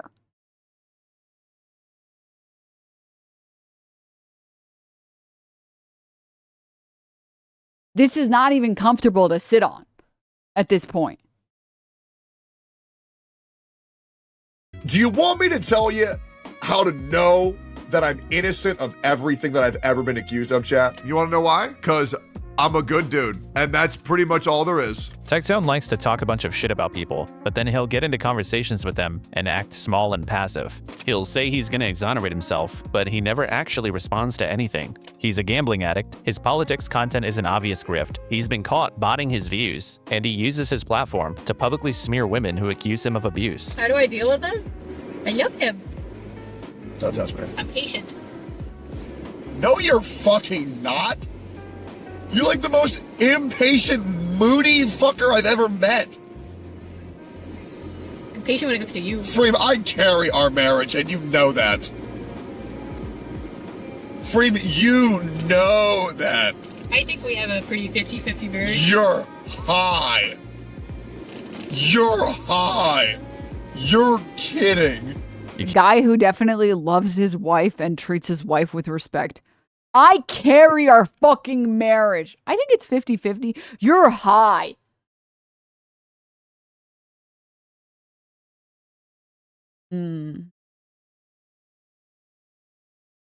It's like, it's crazy that like I can feel my liver shutting down watching that. Like the first video in existence to destroy organs. Kind of incredible. Can't trust anything this guy says. He's like not even a real person. And all I'm really saying here is Tectone is the exact type of guy where if he's one of your biggest haters, in a way, it's a little bit of a compliment. Seriously, what are the... You know what's kind of sad?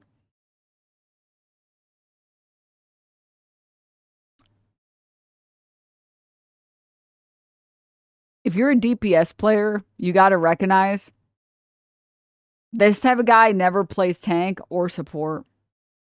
This is why people don't like DPS players. Because the best DPS players are getting every kill and they're like, I couldn't have done it without my supports. Thanks, guys. Tanks, thank you guys for making so much space. You guys supports, you guys really kept me up. I'm just doing my best, you know. That's like the best DPS. That is the best DPS on the planet. And the worst DPS is this guy. Like, actually, this is the worst DPS. You know, to be fair, the worst tank player is Pirate Software. So we all have our, you know,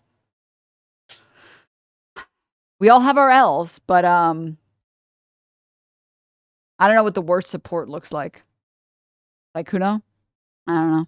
redeemable qualities here. He's unfunny, unintelligent, inauthentic, fake, and probably abusive. And he's bald and ugly.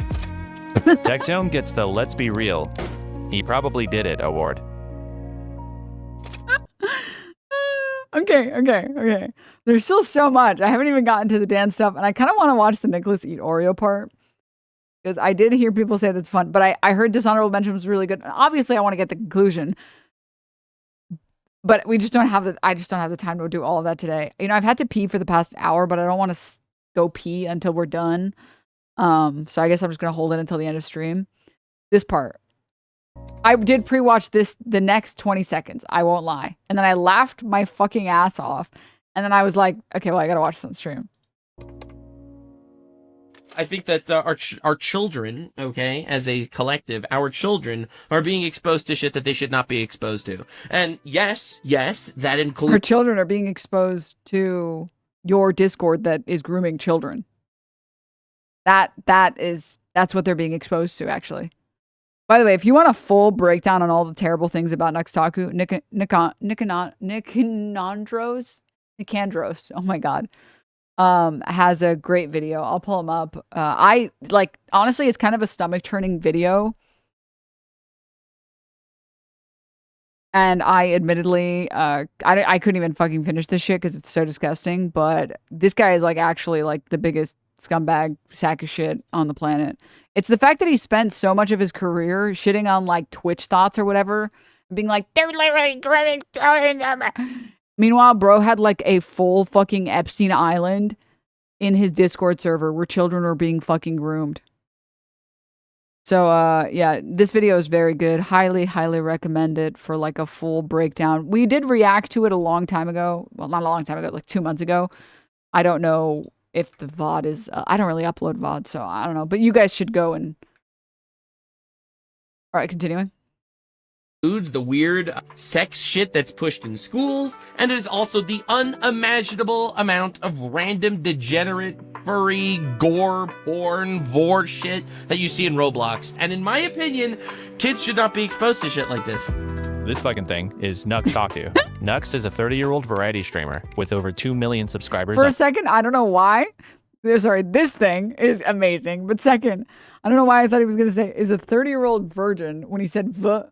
I was like, that's crazy to say that. Is Nuxtaku. Nux is a 30-year-old variety streamer with over 2 million subscribers on YouTube. He's most well known for his anime-related content, his time hosting Some Terrible Podcast with Mudahar, and making weird shit like this. I'm the jet type, Barry Poggers mad type, Monka is mad lad type, epic clapping rat type, Twitch is hentai. Nux's early career mostly... I've gotten word that that's actually what the IDF plays to the countless victims sitting in their prisons. Consisted of satirical videos about popular anime series like Naruto and One Punch Man, before eventually incorporating video essays, analysis, and reviews of a wide range of anime franchises. In 2021, he debuted his animated virtual avatar, officially becoming what's known as a VTuber. I promised you guys that I would do this a while ago, and the time has finally come. I have a VTuber avatar now, and it's time to take over the internet! And from here on out, I'm gonna try to limit the number of clips that I use from Nux because, as you can tell, his voice is extremely fucking annoying. In 2020, Nux...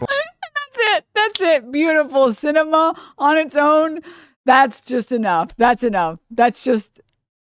we already watched that documentary. Highly, highly recommend. If you don't know anything about Nuxtaku, and you would like to know about the fact that this guy literally had a Discord server that was grooming children, please, by all means, go ahead, watch it. It's very good. For mobile viewers, the YouTube account is titled, I'm just going to spell it, Nikandros. But I also linked it in chat. It's a great video. And I would watch it again if we hadn't already watched it and already reacted to it ages ago, but it's also really long. So watching all of it would be a full... I mean, this video is going to take us 3 streams to get to. What was I saying? Mobile viewers can click links. Yeah, but by the time they hear me say that, they're like, well, where's the links? And the links are gone, people. The links are they literally can't scroll high enough to get the link. They're just seeing me post links and they're like, what is this? And then 10 minutes later, they hear me saying what I'm saying. They're like, oh, that's what the link. So yeah, it's tough for them. And I will just say that's all I need to know. I feel like I know enough about Nuxtaku, and I just don't need to know more. I don't need to know more. If you guys want to see what Kilo said about Nux, you guys are welcome to watch that section. Everything is like timestamped, which is dope. But I do want to see what he titles him as. Also, since teased a lawsuit against Hasan for calling him a pedophile. You call me a pedophile. That's slander, Mr. Hasan. In case we're calculating. I am looking into lawsuits. Don't worry. It's gonna be fun. But Hasan responded by saying this. He wants to sue me for slander for calling him a pedophile, only to discover that a slander case would open him up to discovery. And I feel like his hard drives would be so criminal that he might actually go and face criminal repercussions in the aftermath of said situation, you know? And ever since then, Nux has gotten pretty silent about any potential lawsuit. What was that thing Nux said earlier about wanting to protect kids? Our children are being exposed to shit that they should not be exposed to. The unimaginable amount of random degenerate furry, gore, porn, vor shit. I'm telling you, you have no idea how much weird garbage is there. And in my opinion, kids should not be exposed to shit like this. For a frame of reference, by the way, he was literally showing, he had something called hentai reviews on YouTube, where he was showing hentai. And there was hentai of children. I don't even know how that was allowed on YouTube at the time that he was uploading it. But I'm not joking. It is hentai. He was showing hentai of children. And they would he was censoring it out, and he would bring on people and they'd be like, dude, what is happening? And now she's having sex with this animal. And it's like,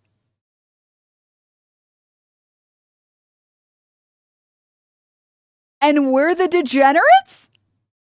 And we're the degenerates. All right, man. Nuxtaku gets the Great with Kids award.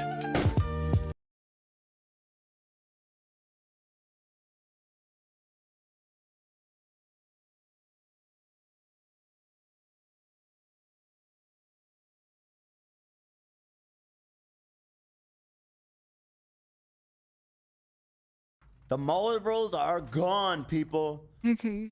Shit.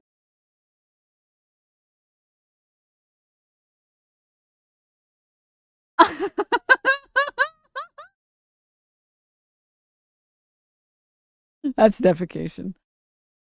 That's defecation. This is anti-Semitism.